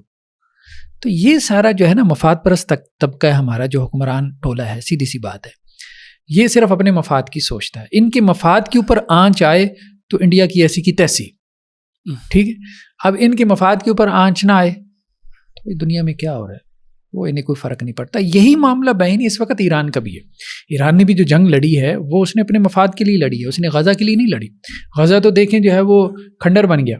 بالکل ٹھیک. تو ایران نے تو کچھ بھی نہیں کیا, غزہ کے لیے تو کچھ بھی نہیں کیا. ایون کہ ابھی جو لوگوں کی طرف سے بات آ رہی تھی کہ اگر ڈیل ہی کرنی تھی تو ڈیل اس بات پہ کر لیتے کہ غزہ کے اندر جنگ بندی ہو جائے. ہاں جی, اس ٹائم اگر آپ کا اپر ہینڈ تھا, اگر آپ کا اتنا پریشر تھا تو آپ اس بات پہ منوا لیتے. ایک شیک ہی ایڈ کرنی تھی نا. تو اس کا مطلب یہ ہے کہ نہیں, آپ کا اتنا پریشر بھی نہیں تھا نا. اور دوسرا یہ ہے کہ اگر پریشر نہیں بھی تھا تو کہہ دیتے, کم از کم امت مسلمہ کے ہیرو بن جاتے. اس کا مطلب یہ ہے کہ اصل میں دیکھیں نا, جنگ ساری ہوئی ہے کہ جی ایران کے جوہری پروگرام کے اوپر ہوئی ہے اصل بات جی. تو ساری قومیں ایسی کر رہی ہیں. تو ایران بھی اپنے لیے لڑا ہے, ساری قومیں, پاکستان اپنے لیے لڑتا ہے, سعودی عرب اپنے لیے لڑتا ہے, غزہ کے لیے تو کوئی بھی نہیں لڑا. اس لیے ہمیں ایران کو اس حوالے سے آئیڈیالائز کرنا یا اس کو ہیرو بنانا کہ جی جیسے امت مسلمہ کا ہیرو بن گیا اور اس نے امت مسلمہ کے مسائل حل کر, یہ بات کسی حد تک چلیں ٹھیک ہو سکتی ہے کہ جی اسرائیل کا کوئی بھرکس نکل گیا یا اسرائیل کے حوالے سے یہ ایک آپ کہہ لیں کہ جی توقع ٹوٹ گئی, اچھا کیا ہے. لیکن اگر آپ یہ کہیں کہ ہاں جی اس نے مسلم امہ کا ساتھ دیا تو وہ آپ کہہ رہے کہ مفاد پرستی ہے, جس طرح ہم نے بھی کیا شیخ پچھلے دنوں. انڈیا نے جب کیا تو ہم نے اس کو کرارا جواب دیا, اور جب وہ غزہ میں ہو رہا ہے تو اب آپ دیکھیں نا, جیسے انڈیا اور پاکستان کی وار پہ ہم کہیں کہ جی یہ کوئی امت مسلمہ کی جنگ تھی اور اس میں غزہ کو بڑا فائدہ ہو گیا اور پاکستان کو ہم ہیرو. ٹھیک ہے, جب انڈیا اور پاکستان کے تناظر میں ہم دیکھیں گے تو ہم پاکستان کے ساتھ کھڑے ہیں. ٹھیک ہے, سیدھی سی بات ہے, ہم پاکستانی ہیں, اور پاکستانی نہ بھی ہوتے ہم پھر بھی ہم پاکستان کے ساتھ ہوتے کیونکہ یہ مسلمان ملک ہے. اسی طرح سے اسرائیل اور ایران کی جنگ میں ہم ایران کو سپورٹ کریں گے. ٹھیک ہے, تو ہم اسرائیل کی بربادی پہ, اس کے اوپر جو میزائل گرے ہم اس کے اوپر خوش ہوں گے. ٹھیک ہے, تو کم از کم کہیں نہ کہیں سے تو اس کو نقصان پہنچا ہے نا. لیکن ہم کہیں یہ کوئی امت مسلمہ کی جنگ تھی تو ایسا کچھ بھی نہیں ہے, یا یہ کوئی غزہ کے لیے لڑی گئی جنگ ہے تو ایسا تو کچھ بھی نہیں ہے. ٹھیک, تو کچھ چیزیں ایسی ہیں کہ جن کو اپریشیٹ کرنا چاہیے, کہنے کا مقصد یہ ہے, اور کچھ چیزیں ایسی ہیں کہ جس میں مبالغہ ہے. اب اس میں یہ کہنا کہ جی ایران کے مقابلے میں ہم جو ہے وہ اسرائیل کی حمایت شروع کر دیں, یہ تو سب سے غلط بات ہوگی. یہ تو وہی بات ہے جو قرآن کہتا ہے کہ الم تر الی الذین اوتوا نصیبا من الکتاب یؤمنون بالجبت والطاغوت ویقولون للذین کفروا ہؤلاء اہدی من الذین آمنوا سبیلا. یعنی یہ یہودی جو ہے وہ مشرکوں کو کہتے ہیں کہ یہ مسلمانوں سے بہتر ہیں. ٹھیک ہے, تو یہ تو وہ والی بات ہو جائے گی نا کہ ہم کافروں کو کہیں کہ جی یہ ان کلمہ گو سے بہتر ہیں, ہم یہودیوں صہیونیوں کو کہیں کہ جی یہ رافضیوں سے بہتر ہیں. یہ نہیں, یہ ایک بائسنس ہو جائے گی, بائسنس ہو جائے گی. ہر ایک کا درجہ دیکھیے, قرآن نے کافر میں بھی فرق کیا. قرآن نے یہود کا تذکرہ کیا, عیسائیوں کا تذکرہ کیا. تو قرآن نے جب یہود کا تذکرہ کیا تو کیا کہا, لَتَجِدَنَّ أَشَدَّ النَّاسِ عَدَاوَةً لِلَّذِينَ آمَنُوا الْيَهُودَ وَالَّذِينَ أَشْرَكُوا, کہ مسلمانوں کے سب سے بدترین دشمن یہودی دین مشرک, اسرائیل دین انڈیا. آپ آسان الفاظ میں یہ کہہ سکتے ہیں. ٹھیک ہے, پیگنز جنہیں ہم اور وَلَتَجِدَنَّ أَقْرَبَهُمْ مَوَدَّةً لِلَّذِينَ آمَنُوا الَّذِينَ قَالُوا إِنَّا نَصَارَىٰ. ہاں, کوئی قریب میں مسلمانوں کے اگر کوئی قریب میں ہو سکتے ہیں تو وہ کرسچینز ہو سکتے ہیں. اب تو خیر وہ بھی مطلب بدترین ایک طرح کے دشمن ہیں, آپ یوں کہہ سکتے ہیں. تو لیکن کہنے کا مقصد یہ ہے کہ یہ ہے کہ کافر میں قرآن نے فرق کیا اس وقت کے اعتبار سے. ایک سینیریو بیان کرتے, پھر جب اہل کتاب کے کفر کا ذکر کیا, اہل مکہ کے کفر کا ذکر کیا, تب بھی فرق کیا. لم یکن الذین کفروا من اہل الکتاب والمشرکین منفکی, ایک اہل کتاب کے کافر ہیں, ایک مشرک ہیں, دو کیٹیگریز بنا دی. حالانکہ دونوں کو ہی کافر کہا جا سکتا. پھر ایک اور جگہ پہ قرآن نے کہا لیسوا سوا, اہل کتاب کے اوپر تبصرہ ہے, سارے برابر نہیں ہیں. پھر ایک اور جگہ پہ کہا ومن اہل الکتاب من ان تأمنوا بقنطار یؤدیہ الیک, اہل کتاب میں ایسے بھی ہیں کہ اگر آپ ڈھیروں سونا اس کو دیں, اس کو امین بنائیں تو وہ آپ کو واپس کر دے گا, امانت دار ہے. تو بہت ساری آیات ہیں قرآن مجید کی کہ قرآن فرق کر رہا ہے ان کے ظالم اور غیر ظالم میں بھی, یعنی کافر کے اندر بھی فرق کر رہا ہے, اور ہم ایک کلمہ گو اور ایک کافر میں فرق نہ کریں. اس کے اندر سے نا دو کوشچنز آتے ہیں. سب سے پہلا کوشچن تو بڑا ایک ہے کہ اگر کرسچنز اور یہودی جو یہودیوں نے سب سے زیادہ نقصان کرسچنز کا بھی کیا ہے, کہ آپ کو پتہ ہے جب کرسچینٹی پیک پر تھی تو جب اس کو مکس کرنا, یا یہ جو ساری بائبل کے اندر ہوئی ہیں یہ ساری یہودیوں کی طرف سے, کرسمس اور یہ سارے, اگر ڈونلڈ ٹرمپ کرسچن ہے اور وہ یہودی ہے اور یہ ساری اسٹیٹس کا بھی فرق ہے آپس میں, تو یہ کیوں آپس میں اتنا ساتھ ہے؟ کیا ان کو یہ کیا وہ تو ریلیجن کی بنیاد پر ہے. اسرائیل تو پورا وہ کہتا ہے بھائی میں نے گریٹر اسرائیل بنانا ہے. کیا یہ لوگ بالکل ریلیجن کو مانتے ہی نہیں ہیں اس لیے ان کا ساتھ دیتے ہیں, یا وہی جو مفاد ہے جو اوور آل پالیٹکس چل رہی ہے اس کا ساتھ دیتے ہیں. ٹھیک ہے نا. اس میں دو چیزیں ہیں. قرآن نے دو چیزوں کا ذکر کیا, اللہ بحبل من اللہ و حبل من الناس. یہود پہ جب تبصرہ کیا نا, اللہ نے کہا کہ ذلت اور رسوائی ان کا مقدر ہے. ٹھیک ہے, وقفے وقفے سے ان کے اوپر اللہ کی طرف سے عذاب کے کوڑے برستے رہیں گے. ہاں کبھی اللہ تعالیٰ ان کو بالکل ہی ملیا میٹ نہ ہو جائیں, جیسے ہم جینوسائیڈ کہتے ہیں, ختم نہ ہو جائیں. ان کو اللہ تعالیٰ باقی رکھے گا نا, کیونکہ شر کو بھی اللہ نے باقی رکھنا ہے قیامت تک کے لیے. خیر و شر دونوں باقی رہیں گے تبھی تو مارکا سجے گا خیر و شر کا, تبھی تو امتحان ہوگا, آزمائش ہاں تبھی تو ہے. تو اس لیے کبھی اللہ کے سہارے اور کبھی لوگوں کے سہارے یہ کچھ وقت جو ہے وہ گزار جائیں گے. تو ابھی بھی امریکہ کے سہارے. اچھا اب مسئلہ یہ ہے کہ امریکہ اتنا مہربان کیوں ہے؟ جی سوال تو یہ, اس کی وجہ یہودی لابی ہے, اس کی وجہ یہ سازشی عناصر ہے. یہ دیکھیں, یہ ہٹلر کو اس لیے تو ان کے اوپر غصہ نہیں تھا, اب اچانک ہٹلر کو کیا ہوا, اس کو انہی کے اوپر غصہ آ گیا, ایسا نہیں ہے. یہ جو پیچھے سے لابنگ کر رہے تھے وہ سارا کچھ اس کو پہچان گیا, ٹھیک ہے, اور اس کو ان کے اوپر غصہ آیا اور اس نے پھر ان کے ساتھ وہ کام کیا. تو ابھی بھی دیکھیں کہ عوام الناس جو ہیں, جو امریکی عوام ہیں, تو ان کے اندر غصہ ہے, لیکن یہ اتنے زیادہ وہاں پولیٹیکلی اسٹرانگ ہیں, مضبوط ہیں. اب یاسر عرفات نے کہیں پہ لکھا ہے, یاسر عرفات تو آپ جانتے ہیں جو فلسطین اتھارٹی کے جو, اس نے کہا کہ مجھے جو ہے نا, امریکن پریزیڈنٹ اس وقت کون تھا ابھی میرے ذہن میں نہیں آ رہا, غالباً کلنٹن تھا اس وقت شاید, اس نے بلوایا جب انہوں نے صلح کروائی. ہاں, تو وہ اس نے بلوایا اس کو, یاسر عرفات کو نا. تو یہ وہاں گیا تو اس نے یہ کہا کہ جی ایک نمائندہ اسرائیل کا ہوگا, ایک آپ کا فلسطین کی طرف سے ہو جائے, آپ ہو جائیں, ایک امریکہ کا ہوگا, ایک UN کا ہوگا, یونائٹڈ نیشن کا. ٹھیک ہے, بات سمجھ میں آ گئی. وہ کہتے ہیں ہم لوگ بیٹھے تھے وہاں پہ, تو اچانک جو ہے وہ باہر سے ایک بندہ آیا جو اسرائیل کا جو نمائندہ تھا نا, اس کے کان میں اس نے کچھ خسر پسر کی. تو اس نے کہا بھائی معذرت, مجھے ابھی خبر ملی ہے کہ میری والدہ کا انتقال ہو گیا ہے, تو میں تھوڑی دیر کے لیے اجازت چاہوں گا. تو وہ اٹھا, اس نے اپنے کیپ نکالی, سر کے اوپر رکھی اور دیوار کی طرف منہ کر کے نا ایسے شروع ہو گیا. وہ جو ان کا انداز ہے, ٹھیک ہے, دعا کا جو بھی ان کا ہے. پھر وہ جو امریکن جو نمائندہ تھا اس نے کہا یاسر عرفات سے کہ مجھے بھی تھوڑی دیر کے لیے اجازت دیں. تو اس نے کہا ٹھیک ہے. تو وہ بھی اٹھا, اس نے جیب سے ٹوپی نکالی, وہ بھی جا کر اس کے ساتھ کھڑا ہو گیا. پھر وہ جو UN کا نمائندہ تھا اس نے کہا مجھے بھی اجازت دے دیں, اب آپ, ہم ظاہر بات ہے وہ ان کے بغیر تو کچھ راہ نہیں ہے, چلو میں پیٹ لیتا ہوں. تو وہ بھی اٹھا, اس نے بھی ٹوپی نکالی, وہ بھی کھڑا ہو گیا. اس پہ یاسر عرفات نے تبصرہ کیا, ہمیں کہتے ہیں کہ ہم ان کے ساتھ بیٹھیں, UN کا نمائندہ یہودی, امریکی نمائندہ یہودی, اسرائیل کا نمائندہ یہودی, 4 اینٹیٹیز ایسی خواہ بنائی ہوئی ہیں, ہر جگہ تو یہودی بیٹھے. بات ہے کہ یہ قابض ہو چکے ہیں. اب دیکھیں نا, اب فیس بک کا جو ہے وہ آپ کا مارک زکربرگ ہیں, تو وہ آپ کا جو ہے وہ یہودی ہے. اسی طرح اور جتنے لوگ وہاں دیکھ لیں جو میڈیا میں چھائے ہوئے ہیں وہ سارے یہودی ہیں. وہاں کا میڈیا ان کے قبضے میں ہے, وہاں کی اکانومی ان کے قبضے میں ہے, ٹھیک ہے, اور امریکی حکومت کو وہ قرضے دیتے ہیں. اور ایون کہ جو آپ کا پریزیڈنٹ آتا ہے اس کو اپنی جو ہے وہ پولیٹیکل مہم جوئی کے لیے پیسے چاہیے. وہ پیسے کہاں سے آتے ہیں؟ ادھر سے آتے ہیں, کہ میڈیا سے آتے ہیں ساری چیزیں. یہ ساری جو ہے وہ لابیز دیتی ہیں. اب ایلون مسک جو ہے وہ دائیں بائیں پھرتا تھا, جو ٹرمپ کے کیوں پھرتا تھا؟ ساری بات ہے, اس نے پیسے لگائے ہوئے تھے, وہ اس نے پورے کرنے تھے. تو یہ تو ہے, یہ تو ہر جگہ, یہ تو سب کو نظر میں آتا ہے. تو یہ اصل میں یہودی لابی ہے جو وہاں اتنی اسٹرانگ ہو چکی ہے اپنے صدیوں کی محنت کی وجہ سے, کہ اب حق جو امریکی گورنمنٹ ہوتی ہے نا, وہ اس کے آپ کہہ لیں کہ جی ہاتھ میں ہے. وہ جس طرح آپ کہہ لیں کہ کوئی گورنمنٹ سامنے فیس اور ہوتا ہے, چلا کوئی اور رہا ہوتا ہے. تو وہ بیسیکلی امریکہ کا جو فیس ہے وہ اور ہے, چلا کوئی اور. جیسے ہمارے یہاں کہا جاتا ہے جی پیچھے اسٹیبلشمنٹ ہے, خفیہ ہاتھ. خفیہ, تو وہاں کا خفیہ ہاتھ یہ سارا. اور یہ اس میں کوئی مطلب وہ اتنی کوئی گہری آپ کہہ لیں کہ جی ریسرچ کی ضرورت نہیں, سب کو پتہ ہے.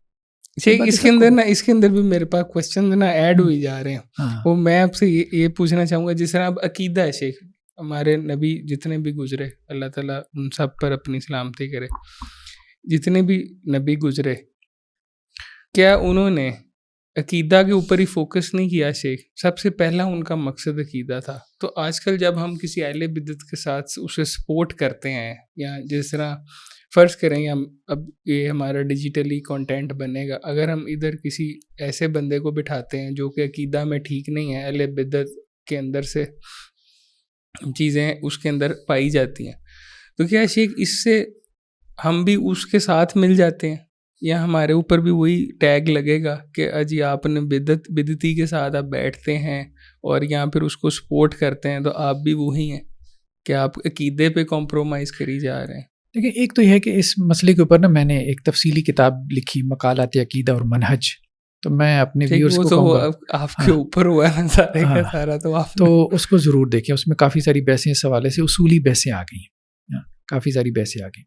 دوسری بات یہ ہے کہ دیکھیں بات پھر وہی ہے, ابھی ایران کے مسئلے میں مثال کے طور پہ ابھی حالیہ جو ایران کے مسئلے میں اسی کانٹیکسٹ میں سے آپ سے پوچھ رہا ہوں. سعودی عرب نے بیان دیا, ٹھیک ہے, محمد بن سلمان کا بیان آیا, ٹھیک ہے, کہ ہم اسرائیل کے مقابلے میں جو ہے وہ ایران کو سپورٹ کرتے ہیں, ٹھیک, اور ایون کہ کہا کہ ان کے جو زائرین ہیں جو حج تو وہ ہمارے مہمان ہیں.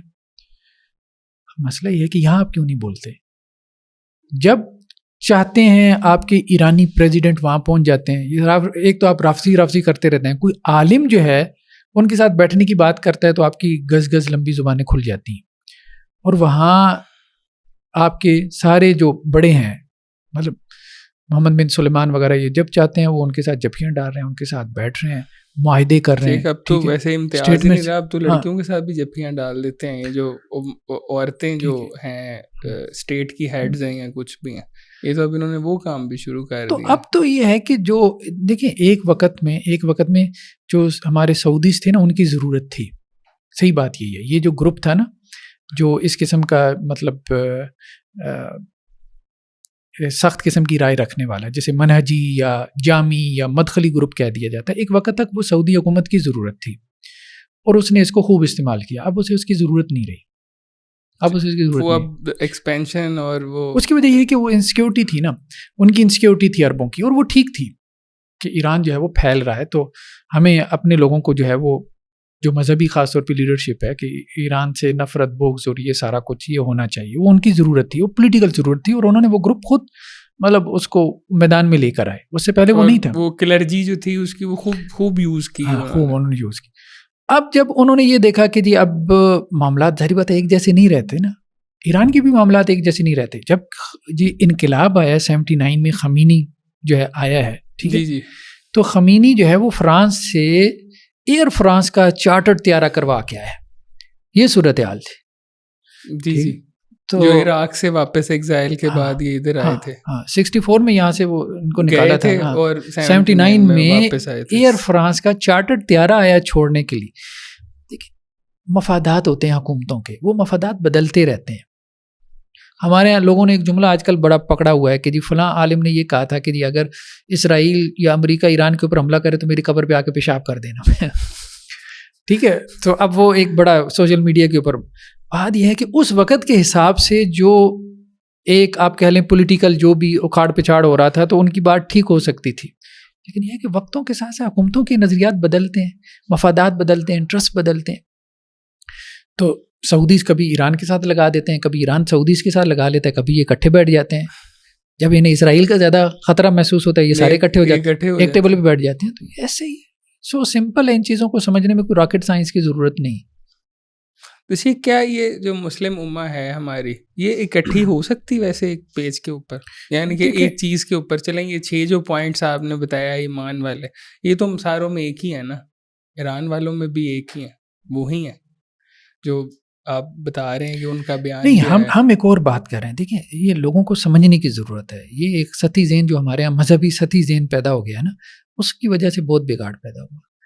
یہ 6 پوائنٹ بھی ضروری نہیں ہے کسی کے ساتھ چلنے کے لیے. آپ آلریڈی چائنا کے ساتھ چل رہے ہیں. آپ انڈیا سے وار کس بنیاد پہ جیتے ہیں مجھے بتائیں؟ چائنا. اللہ کو اگر آپ جو ہے وہ فرسٹ نمبر پہ رکھیں تو سیکنڈ میں کیا ہے؟ چائنا.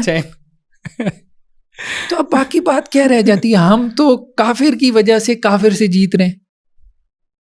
ٹھیک ہے. ہاں جی. وہ جو چائنا جو ظلم کر رہا ہے وہ جو اپنے مسلمانوں پر وہاں پر, تو اس کو اگر آپ مد نظر رکھیں, ادھر ہم وہ نہیں اپلائی کرتے فارمولے سارے نا. تو بات اصل میں یہی ہے کہ اب اللہ کے نبی صلی اللہ علیہ وسلم نے جیسے اب دیکھیں میثاق مدینہ کیا. اب میثاق مدینہ کی آپ عبارت پڑھ کے دیکھیں, آپ اس کو گوگل کریں, بلکہ میں ویورز کو کہوں گا اس کو نکالیں.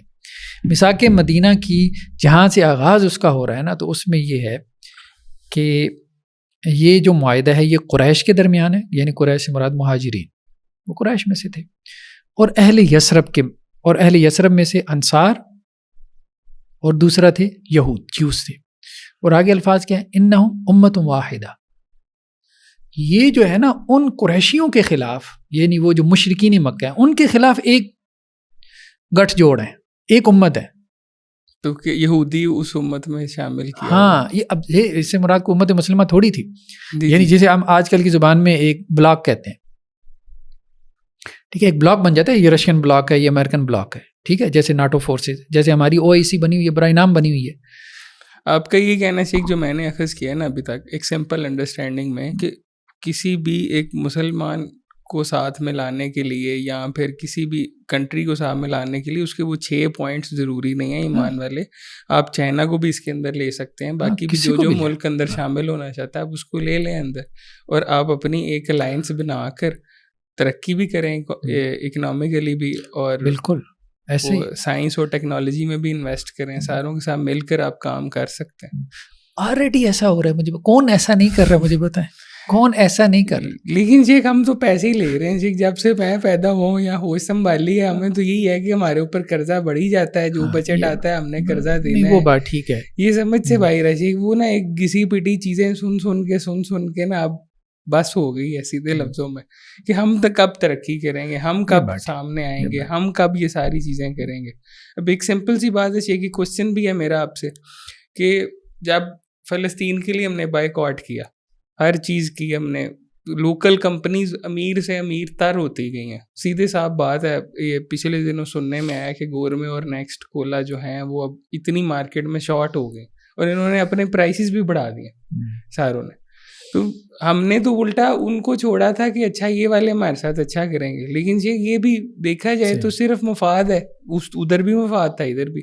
اور اس سے ہمیں اینڈ پہ جو دینی طبقہ تھوڑا سا ہے جو غزہ کے ساتھ ہے، صرف وہی بیچارہ بائیکاٹ کرتا نظر رہ گیا ہے. وہ چند لوگ ہیں، باقی وہ واپس آ گیا سارا کچھ. اور اب جب ایران کی بات ہوئی تو دوبارہ یہ ہوا کہ بائیکاٹ کرتے ہیں. پھر یہ علماء کرام بھی اس کے اندر کود پڑے کہ جی ایران کے لیے نہیں کرنا بائیکاٹ.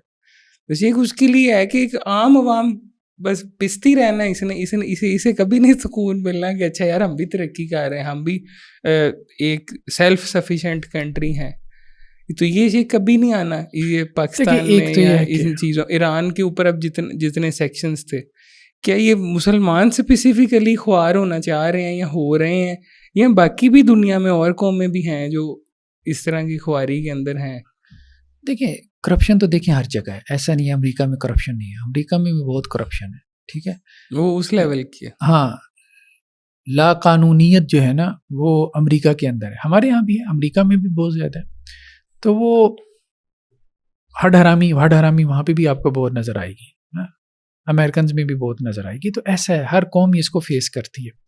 لیکن یہ ہے کہ کچھ قوموں نے اپنے آپ کو جو ہے وہ محنت کر کے خاص طور پہ کچھ چیزیں جیسے کہ جی جیسے کہتے ہیں کہ جی لا کی جو انفورسمنٹ ہے، ٹھیک ہے، اس کے حوالے سے یا جو بھی ان کے یہاں جسٹس کا کانسیپٹ ہے اس کو امپلیمنٹ کر کے انہوں نے اپنے آپ میں بہت بہتری لے آئے ہیں. تو ہمارے یہاں اس لحاظ سے اب آپ کہہ رہے ہیں ابھی شعور اتنا نہیں ہے، یہ شعور اجاگر کرنے کی ضرورت ہے. خاص طور پہ لا کی جو انفورسمنٹ ہے، جیسا بھی آپ کا قانون ہے لولا لنگڑائی سے، اگر آپ اس کو بھی امپلیمنٹ کر دیں نا برابر لیول پہ، اب آپ دیکھتے ہیں کہ جی غریب بیچارہ جو ہے وہ کوئی اس سے کمی کوتاہی ہو جاتی ہے تو وہ پکڑ میں آ جاتا ہے، ٹھیک ہے. تو اب چھوٹی چھوٹی باتوں کے اوپر نیب جو ہے وہ مقدمے بنا رہی ہوتی ہے، یا آپ کے پیچھے جو ہے وہ چھوٹا موٹا آپ کا بزنس ہے تو وہ آپ کے پیچھے جو ہے وہ ٹیکس کے لیے پڑے ہوتے ہیں. دوسری طرف اب آپ دیکھتے ہیں کہ جی ابھی میں کل پرسوں کی خبر ہے، KPK کے جو چیف منسٹر ہاؤس ہے تو سالانہ جو ہے وہ اس کا کوئی کتنا تھا، کوئی 10 کروڑ، 10 کروڑ سے زیادہ صرف بسکٹ کا خرچہ تھا.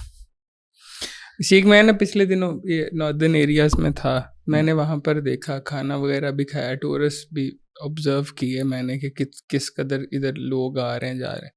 شیخ صرف جو طبقہ چھوٹا ہے یا وہ کچھ کرنا چاہتا ہے اس کے اوپر ان کا بس چلتا ہے. اور وہ میں وہاں پر دیکھ کر حیران رہ گیا شیخ، وہاں پر اتنا فلو ہے پیسے کا، سارا کدھر ہے ٹیکس، کون سا ٹیکس، ہمارے اوپر ساری چیزیں ہیں اور کہیں ہو رہا ہے کہیں نہیں ہو رہا, اور جس کے اوپر ہو رہا ہے وہ مرنے کے لیے ہے بس چھوڑا ہوا اسے. تو وہ بیسیکلی نا میری جو تھی نا, اب کیا کہنا چاہیے, ایگزاسٹ ہو گیا ہوں میں اس چیز کو سن کے. اور میری آپ سے پوڈ کاسٹ کا بھی تھا کہ آپ کو نا پچھلا سارا پس منظر پتہ ہے ایران کا, اسرائیل کا, تو کیا یہ جو اب اس کے اندر ایک اور چیز آ جاتی ہے جو یہ بھی سارے علماء کی طرف سے آ رہی کہ جی غزوہ ہند جو ہے نا یہ وہ ہے, کیسے کہ ایران اور یہ ساری چیزیں یہ بھی غزوہ ہند میں آئیں گی. اور کیا یہ حدیث ٹھیک ہے؟ سب سے پہلے تو یہ بات ہے کہ ہر 5 سال بعد غزوہ ہند ہو جاتا ہے, تو کیا یہ سارے غزوہ چلیں گے یا ایک غزوہ ہوگا کوئی, اس کی کچھ اسپیسیفک کوئی نشانی ہوگی؟ اس کے بارے میں شیخ آپ کا کیا کہنا ہے؟ دیکھیں غزوہ ہند کے بارے میں روایات تو ٹھیک ہیں, اتھینٹک ہے, لیکن اس کی تفہیم میں اختلاف ہو گیا. کچھ لوگوں نے کہا جی محمد بن قاسم نے جو کیا علیہ الرحمہ وہی غزوہ ہند تھا, دس اینڈ دیٹ. یا پھر اس کے بعد جو ہے وہ اپنا وہ جو آئے تھے کیا نام ہے سومناتھ کے مندر جنہوں نے توڑے تھے, ادھر سے سلطان, ہاں محمود غزنوی, سلطان محمود غزنوی علیہ الرحمہ, تو انہوں نے کہا جی وہ غزوہ ہند تھا. تو مختلف دور میں اس کے اوپر مختلف قسم کی جو ہے وہ باتیں ہوتی رہیں. اصل میں دیکھیں بات یہ ہے کہ اللہ کے نبی صلی اللہ علیہ وسلم نے جو قیامت کے حوالے سے نشانیاں بیان کی ہیں, تو ہمیں ان کے انتظار میں نہیں رہنا کہ جی ہم مہدی کے انتظار میں رہیں, ہم عیسیٰ علیہ السلام کے انتظار میں رہیں. جیسے ہمارے یہاں نا کچھ اہل علم نے کہا اور بالکل ٹھیک بات کہی کہ دجال کو شاید اتنی فکر نہیں ہے نکلنے کی جتنے ہم میں سے بعضوں کو فکر ہوگی ہے کہ اس کو نکالیں. اس نے کب آنا ہے؟ ہاں, تو ہم اسے نکالنے کے اوپر جو ہے نا وہ زیادہ فکر مند ہو رہے ہیں. تو یہی بات ہے کہ ہمارا اس سے کوئی کنسرن نہیں ہے, وہ اللہ تعالیٰ کا ایک ڈیوائن پلان ہے, اس کے تحت اللہ تعالیٰ نے چیزوں کا کب کیسے ظہور کرنا ہے وہ اللہ کا پلان ہے.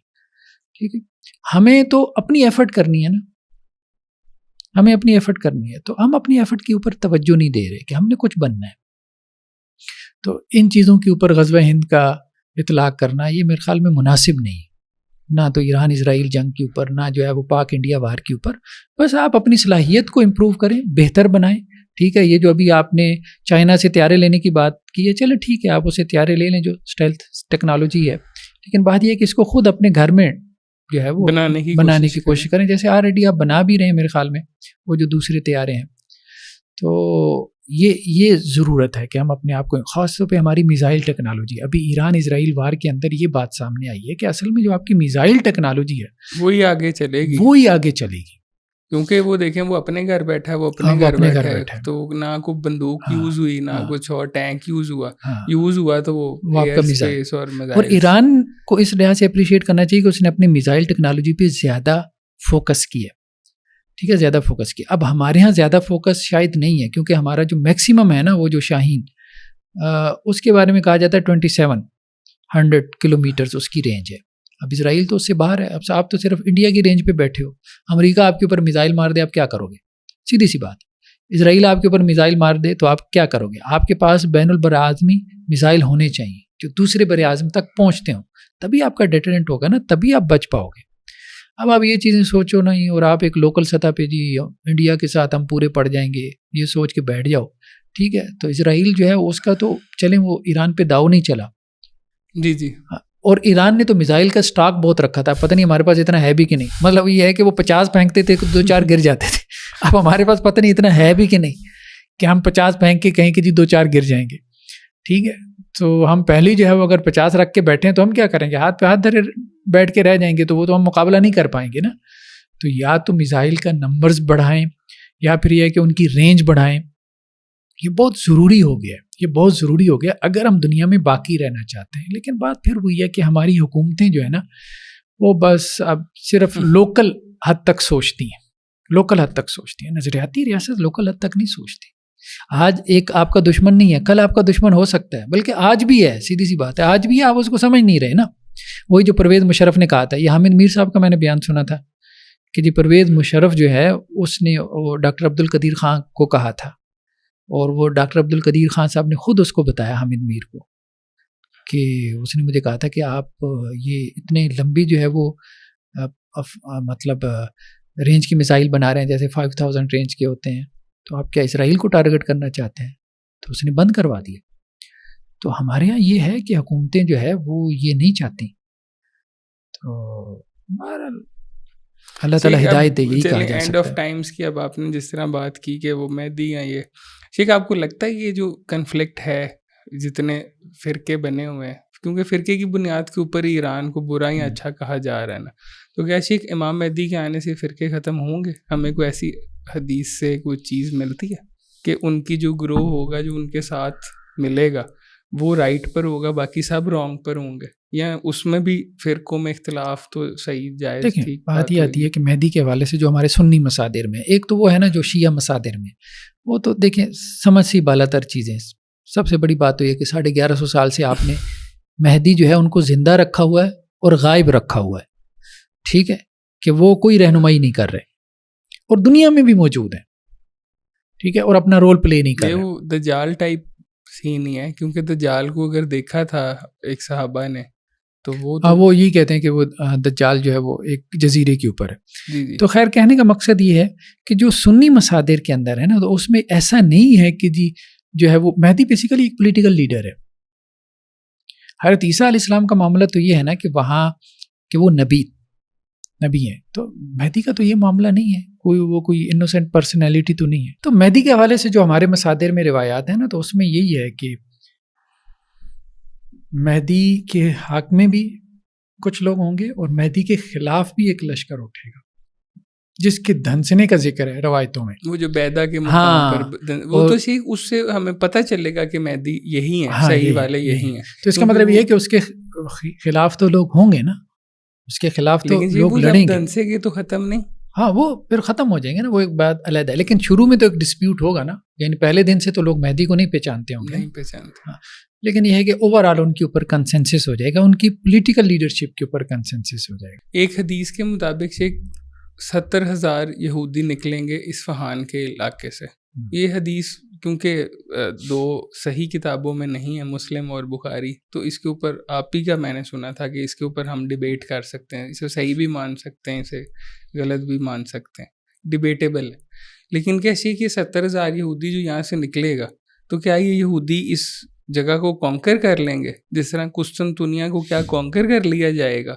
تو پھر ہم اسے چھڑائیں گے تو اللہ کے نبی کی وہ جو حدیث ہے کہ کیا ہی وہ گروہ ہوگا اور کیا ہی اس کا لیڈر ہوگا جو قسطنطنیہ کو فتح کرے گا۔ دیکھیں ابھی فی الحال کی صورتحال تو یہ کہ اصفہان میں کوئی یہودی اتنا نہیں ہے، ماضی میں تھا لیکن ابھی نہیں ہے۔ میرے خیال میں کچھ عرصہ پہلے میں نے دیکھا تھا تو اس وقت جو فگر آ رہی تھی وہ یہی تھی 8-10 ہزار، 10-12 ہزار، یعنی 70,000 کا فگر بھی نہیں آپ کا پورا ہو رہا۔ تو اس کا مطلب ایک تو یہ ہو سکتا ہے جو ابھی آپ نے کہا، اب ظاہری بات ہے یہ ساری ایک آپ کہہ لیں ازمپشنز ہیں کہ ہو سکتا ہے کہ جی یہاں پہ جو ہے وہ اس علاقے پہ کوئی یہودیوں کا قبضہ ہو جائے، جیسے ابھی ایران اسرائیل وار ہوئی ہے تو ایران چلیں کوئی اس کے اوپر اسرائیل کا قبضہ ہو جائے، لیکن ایسا پاسبل نظر نہیں آتا، کیونکہ اب جو صورتحال بن گئی ہے نا، تو بالفعل کسی ملک کے اوپر جا کے حکومت کرنا یہ کسی کے لیے بھی پاسبل نہیں رہ گیا، ایون کہ امریکہ کے لیے بھی۔ اس لیے تو امریکہ جو ہے وہ ایران کے ساتھ اس طرح سے نہیں لڑا جیسا کہ اسرائیل لڑا ہے۔ اس کی پیچھے وجہ یہ بھی ہے، ظاہری بات ہے، بالفعل آپ افغانستان میں بھی نہیں ٹک پائے۔ ایک تو یہ کہ وہ مہنگائی اتنا پڑتا ہے، اتنی دور سے آ کے یہاں رہنا اور اپنا قبضہ برقرار رکھنا، تو اب تو یہی کرتے ہیں، رجیم چینج کا معاملہ آتا ہے کہ جی ادھر اپنا بندہ اپنے پٹھو بٹھا دیں، ٹھیک ہے، تو ہر جگہ یہی ماڈل چل رہا ہے۔ تو اس لیے یہ تو امکان میرے خیال میں نہیں نظر آ رہا کہ جی کوئی اسرائیلی یہودی یہاں آ کے بیٹھے گا۔ ہاں یہ بات ٹھیک ہے کہ اصفہانی یہودی جو ہے وہ اسرائیل میں گیا، تو اس سے مراد اصفہان کے یہودیوں سے مراد یہ نہیں کہ اصفہان شہر سے وہ نکلیں گے، مطلب ان کا اوریجن یہ ہوگا۔ جی جی، تو ہو سکتا ہے وہ جو ہے وہ اسرائیل سے نکلیں، تو یہ بات ٹھیک ہے، پاسبل ہے۔ ایک اور حدیث ہمیں ادھر سے ملتی ہے کہ خراساں سے مجھے ٹھنڈی ہوائیں آ رہی ہیں، یہ پوری حدیث اور طرح سے، میں صرف آپ کا کانٹیکسٹ بتا رہا ہوں۔ تو کیا شیخ یہ جو علاقہ جو بتاتے ہیں وہ کے پی کے اور یہ افغانستان والا سائیڈ آتی ہے، تو کیا شیخ یہ بھی اس کے جو نبی پاک صلی اللہ علیہ وسلم کی یہ بات ہے، کیا یہ صحیح ہے؟ سب سے پہلے تو یہ بات ہو گیا، صحیح ہے، حسن ہے، موضوع ہے، یہ کیا حدیث کو آپ کیا اسٹیٹس آپ کے مطابق ہے اس کا؟ دوسرا کیا اس کا یہی ہے کہ یہ والے جو لوگ ہوں گے وہ بہت صحیح ہوں گے اور یہ جب جنگ لڑیں گے تو فتح آئے گی؟ نہیں دیکھیں، یہ تو ہمارے یہاں ڈاکٹر اسرار صاحب علیہ الرحمہ، چونکہ ان کا حدیث کا مطالعہ اتنا زیادہ نہیں تھا تو انہوں نے ایسی روایتیں کافی زیادہ بیان کی. خلافت ان کا ایک بڑا سبجیکٹ تھا، ٹھیک ہے، لیکن وہ حدیث کے ماہر نہیں تھے. تو یہ خراسان والی اور کالے جھنڈوں والی جتنی روایتیں یہ ساری ضعیف ہیں. صحیح. ہاں، یہ خاص دور کے اندر جو ہے نا یہ سارا ایک آپ کہہ لیں کہ جی یہ من گھڑت بنائی گئیں، من گھڑت بنائی گئی. خاص طور پہ یہ اس وقت بنی جب بنو امیہ اور بنو عباس کی آپس میں لڑائی تھی، لڑائی چل جب رہی. یہ وہ اس پکڑے وقت گئے تو ہاں انہوں نے کہا کہ ہم نے آپ کی اتنے زیادہ وہ حدیث میں لا دی ہیں اس کے اندر کہ آپ علیحدہ نہیں کر پائیں گے. بہت کچھ اس وقت بنا. ایون کہ دیکھیں اہل تشیع کے ہاں بھی بہت سارا ذخیرہ آپ کو نظر آ جاتا ہے. ان کے ہاں بھی دیکھیں جو ان کے مہدی منتظر آئیں گے، عجیب بات یہ ان کے جو 12ویں امام آئیں گے تو وہ بنو امیہ اس وقت تک بھی چل رہے ہوں گے، حالانکہ بنو امیہ گئے، غائب ہو گئے، ٹھیک ہے. اچھا، چونکہ وہ حدیثیں ساری بنی بنو امیہ کے دور میں جب کہ ان کے ائمہ پہ ظلم ہو رہا تھا، ٹھیک ہے. تو اب ان وہ کو انہوں نے ابھی تک لے کے چل رہے ہیں. ہاں، تو ان کا ذہن یہ تھا کہ ابھی ہمارے 12ویں امام آئے، ابھی مہدی آئے. یہ تو نہیں پتا تھا 1150 سال لگ جائیں گے، بنو امیہ بھی غائب ہو جائیں گے، بنو عباس بھی غائب ہو جائیں گے. تو اس میں یہی ہے کہ وہ بنو امیہ کا ہی وہ جیسے سفیانی اور دوسرے جو ان کا تذکرہ ملتا ہے. تو اب وہ اس کی اصل میں یہ تعویل کر لیتے ہیں جو اہل تشیع کے علماء ہیں. وہ کہتے ہیں کہ جی اصل میں بنو امیہ سے مراد وہاں حدیثوں میں کہ جو مہدی منتظر یا ہمارے 12ویں امام آئیں گے جو آ کے لڑیں گے بنو امیہ سے، تو اس سے بنو امیہ سے ہمارا ظالم لوگ ہیں، وہ استعارے کے طور پہ باتیں آئی ہیں. تو خیر بہرحال انہوں نے بھی اس میں بعد میں جا کے تعویلیں کر لی. جی، یہ تو حضرت علی کی جو آگے آل آ رہی تھی رضی اللہ تعالیٰ عنہ کی، تو اسی میں آنا شروع ہو گیا تھا کہ جو امام مہدی ہیں وہ یہ ہیں، امام مہدی ہیں وہ یہ ہیں. کافی ساروں نے مہدی کے دعوے ہاں، کیے. مہدی کے دعوے جو حضرت ہیں حسن کی اولاد میں سے جیسے نفس زکیہ، اچھا ان کا نام بھی محمد بن عبداللہ تھا. جی جی، نفس زکیہ جو ہے تو حسنیوں میں سے سب سے پہلے جو ہے وہ ان کے بارے میں یہ ہوا، اور خود ان کا بھی شاید یہ تھوڑا بہت خیال ہو گیا ہو، جیسا کہ روایتوں میں ملتا ہے. پتہ نہیں وہ اتھینٹک ہے کہ نہیں، لیکن شیعہ مصادر میں ہیں تو کہ وہ مہدی ہے. تو اس طرح اس کے بعد تو چل ہے. اسماعیلی جو ہے ان کے ہاں بھی 12ویں امام جو ہے وہ مہدی تھے. اسماعیلی جو لڑی ہے، ٹھیک ہے، جنہوں نے فاطمی سلطنت کا قیام رکھا، تو وہ تو کہتے ہیں بھائی وہ تو آ چکا ہے، بالفعل ہو گیا ہے وہ جو روایتوں میں تھا. ہاں جی ہاں جی.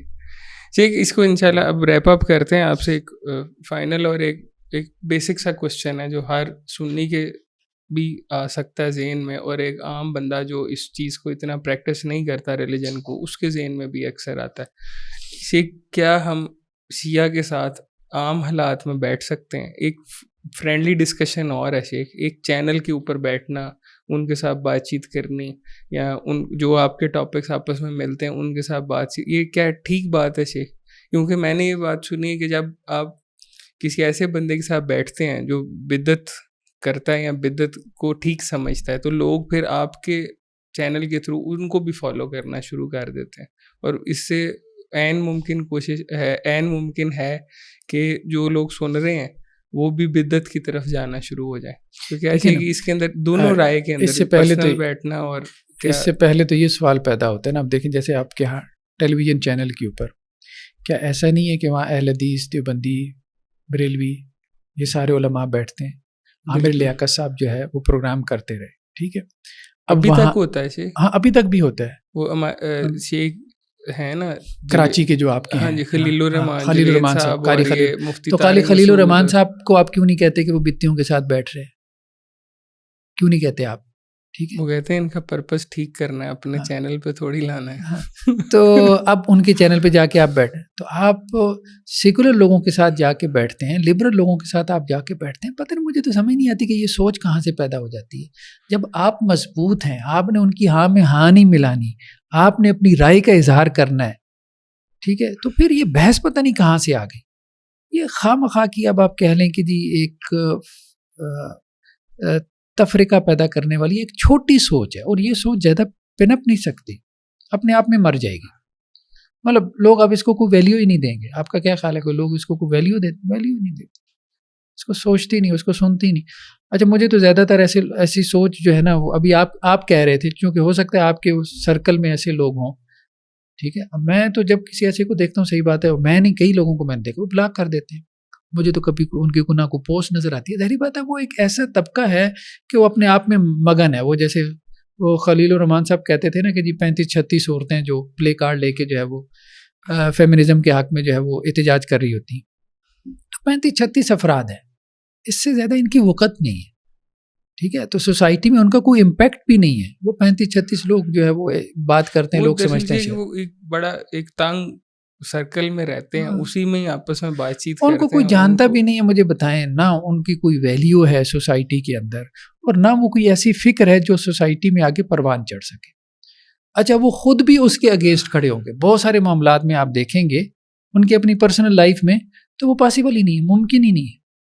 یہ ایسی ہے جیسے آپ کسی یونیورسٹی میں جا کے جو ہے وہ، ہمارے ہاں ایک صاحب آئے تو انہوں نے مدرسے میں موبائل کے خلاف تقریر کر دی، بعد میں کھانے پہ بیٹھے تھے تو انہوں نے موبائل نکال لیا. میں نے کہا یہ کیا ہے؟ تو یہ صورتحال اس وقت ہو چکی ہے کہ جو صاحب موٹیویشنل اسپیکر موبائل کی برائیاں بیان کر رہے ہیں اور اس کو مطلب یہ بتا رہے ہیں کہ جی بس اس کو دیکھنا بھی نہیں ہے، اور خود ان کی جیب میں 2-2 4-4 موبائل نکل آئیں گے. تو کہتے ہیں میں ٹھیک دیکھتا ہوں، آپ غلط دیکھیں گے. تو کہنے کا مقصد یہ ہے کہ یہ اس کو میرے خیال میں اب تو یہ اس قابل بھی نہیں رہے گی کہ آپ اس کو ڈسکس کریں. ہاں، یہ رائے اس قابل بھی نہیں رہے گی کہ یہ قابل ڈسکس ہو، قابل بحث ہو. ایسی رائے سوسائٹی میں پیدا ہوتی ہیں، خود ہی مر جاتی ہیں، ان کے ساتھ بیٹھنا چاہیے، خود ہی مر جاتی ہیں. دیکھیں بات یہ ہے کہ آپ کے بیٹھنے کا مقصد کیا ہے. اصل بات تو یہ ہے نا، چیزیں مقاصد کے تحت جو ہے وہ طے پاتی ہے. انما الاعمال بالنیات. تو آپ کا مقصد کیا؟ ان کی پروموشن ہے، ٹھیک ہے. اب ہمارا تو یہی مقصد ہوتا ہے کہ ہم ان کو ساتھ جو سملیرٹیز ہیں ایٹ لیسٹ وہاں پر تو ہم اکٹھے ہو کر. بات وہ یہی ہے نا کہ یہ سارے جو ساجد میر صاحب ہیں آپ کے، کیا نہیں بیٹھتے؟ مجھے بتائیں. جماعت الدعویٰ کیا آپ کی جو ہے وہ ان کے پلیٹ فارم پہ نہیں جاتی؟ آپ کی جتنی بڑی جماعتیں ہیں مجھے بتائیں کون ہے جو یہ کام نہیں کرتی رہی؟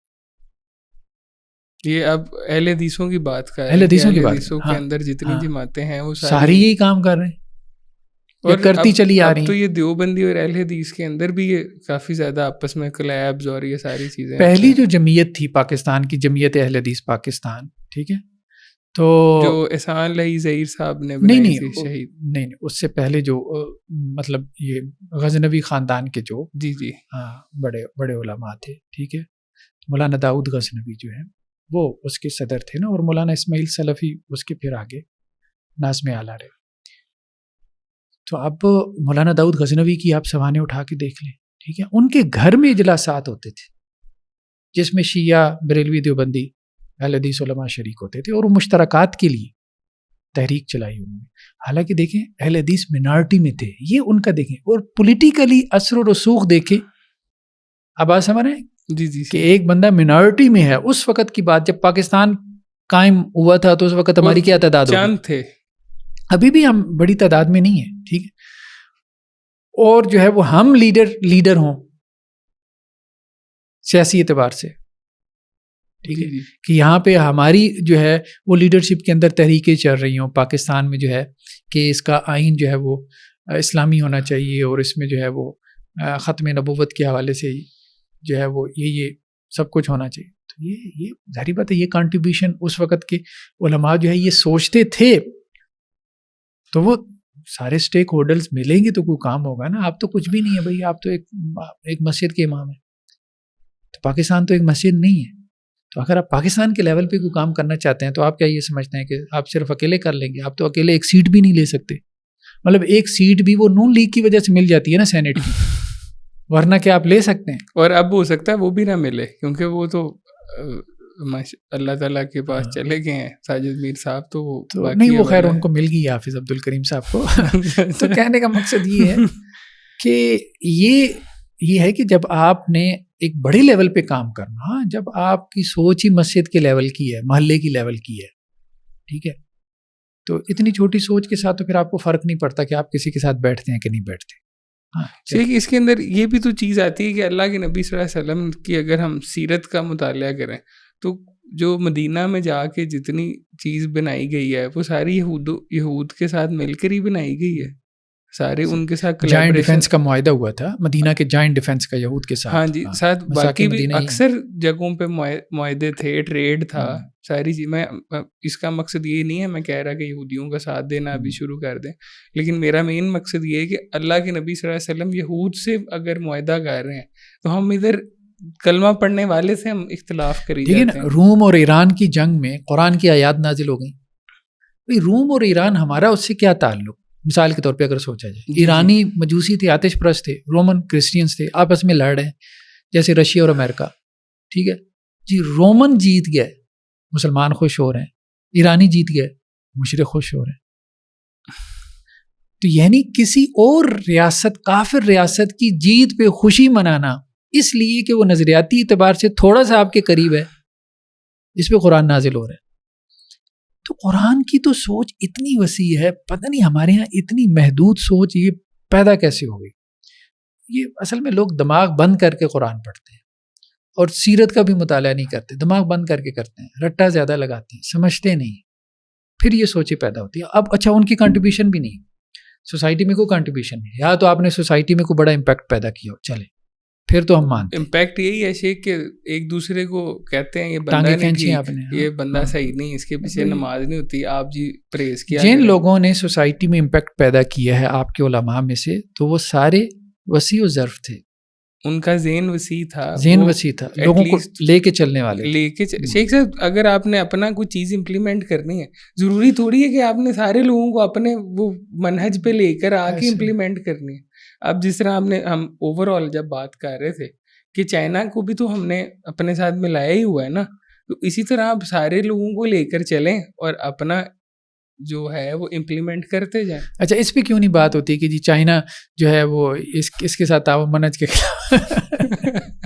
عجیب بات ہے، ایک بس وہ مل گیا، ایک وہ ایران مل گیا اور فلانا مل گیا، ایک بس اسی کو رگڑا لگائی جا رہے ہیں. کیوں؟ کیونکہ اوپر سے جو ہے وہ ان کو ایک مشن ملا تھا. سیدھی سی بات ہے، حکومتیں آپس میں لڑ رہی ہیں. اچھا ایرانی حکومت بھی کوئی اتنی سیدھی نہیں ہے، ٹھیک ہے، وہ بھی مشنری حکومت ہے، یہاں سے لوگ جاتے ہیں، انہوں نے بھی زینوبیون پیدا کیے، ٹھیک ہے، انہوں نے بھی جو ہے وہ بریگیڈز بنائے اور وہاں لڑنے کے لیے بھی بھیجے، پراکسی وارز کے لیے، وہ بھی ٹریننگ دیتے ہیں، یہاں کے پاکستانی بھی جاتے ہیں، سارا کچھ. ایران بھی یہی کام کر رہا ہے، ٹھیک ہے. تو اس کے بعد جو ہے وہ آپ کی سعودی حکومت نے بھی پھر یہی کیا کہ اپنے وہ تیار کیے سارے.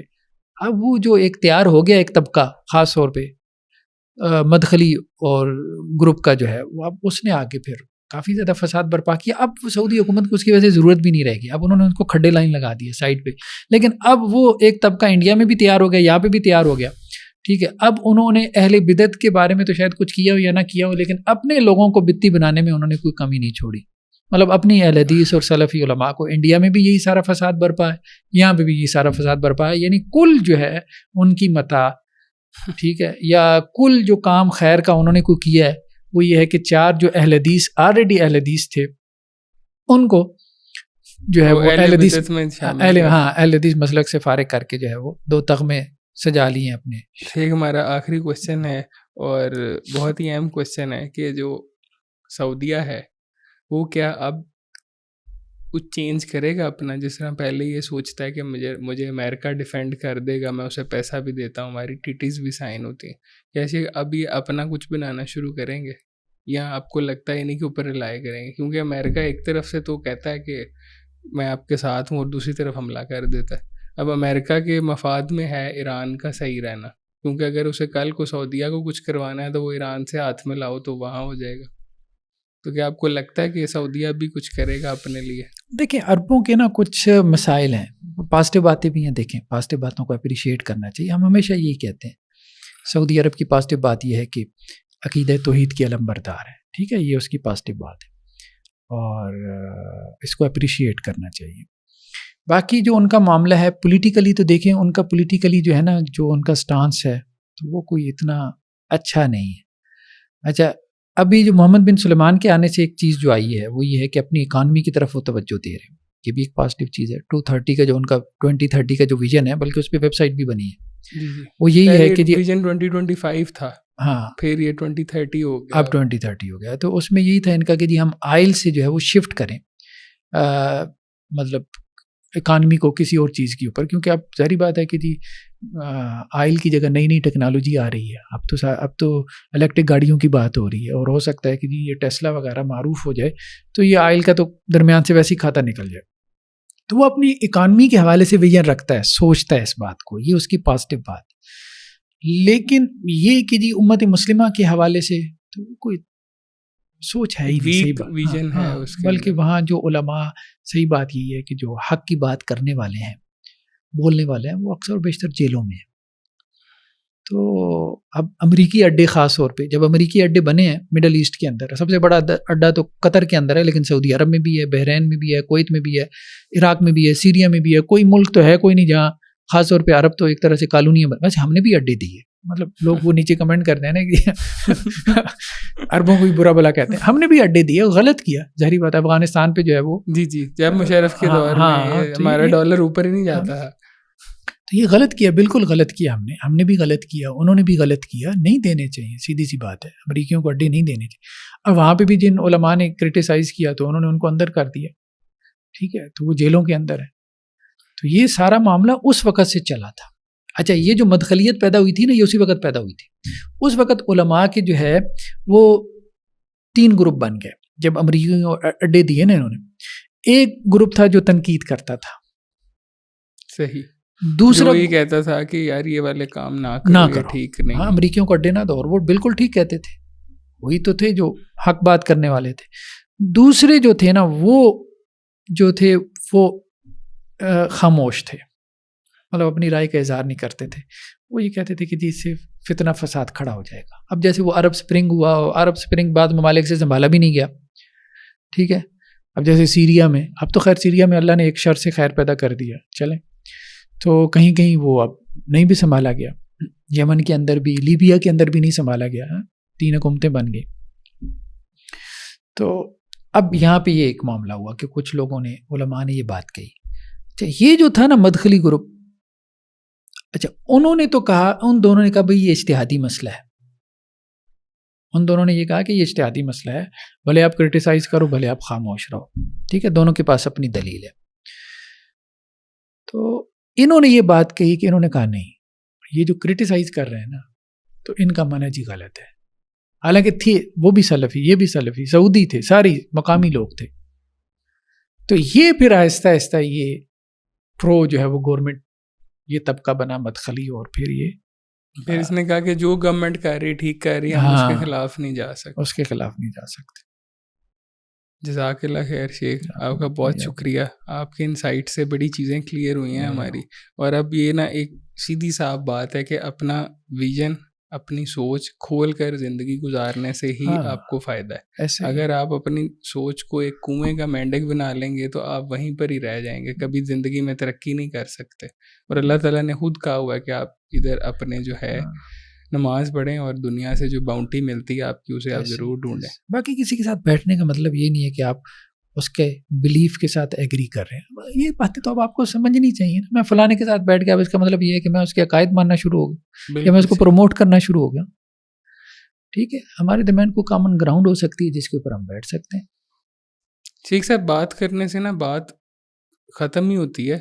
یہ نہیں ہوتا کہ بات کو بتنگڑ بن جانا ہوتا ہے. جو بات کرنے والے لوگ ہوتے ہیں، آرگومنٹ ہی ایک کلچر ہونا چاہیے، ایسے ہی آرگومنٹ ہی کلچر، جس سے نا آپ بہتری لا سکتے ہیں معاشرے میں. اگر آپ آرگومنٹ کرنا چھوڑ دیں گے اور ایک دوسرے کے خلاف بغض حسد رکھیں گے، اس سے صرف گروہ بازی بڑھے گی، فتنہ انتشار بڑھے گا، معاملے سولوشن کی طرف نہیں جائیں گے. جزاک اللہ خیر شیخ. السلام علیکم ورحمۃ اللہ.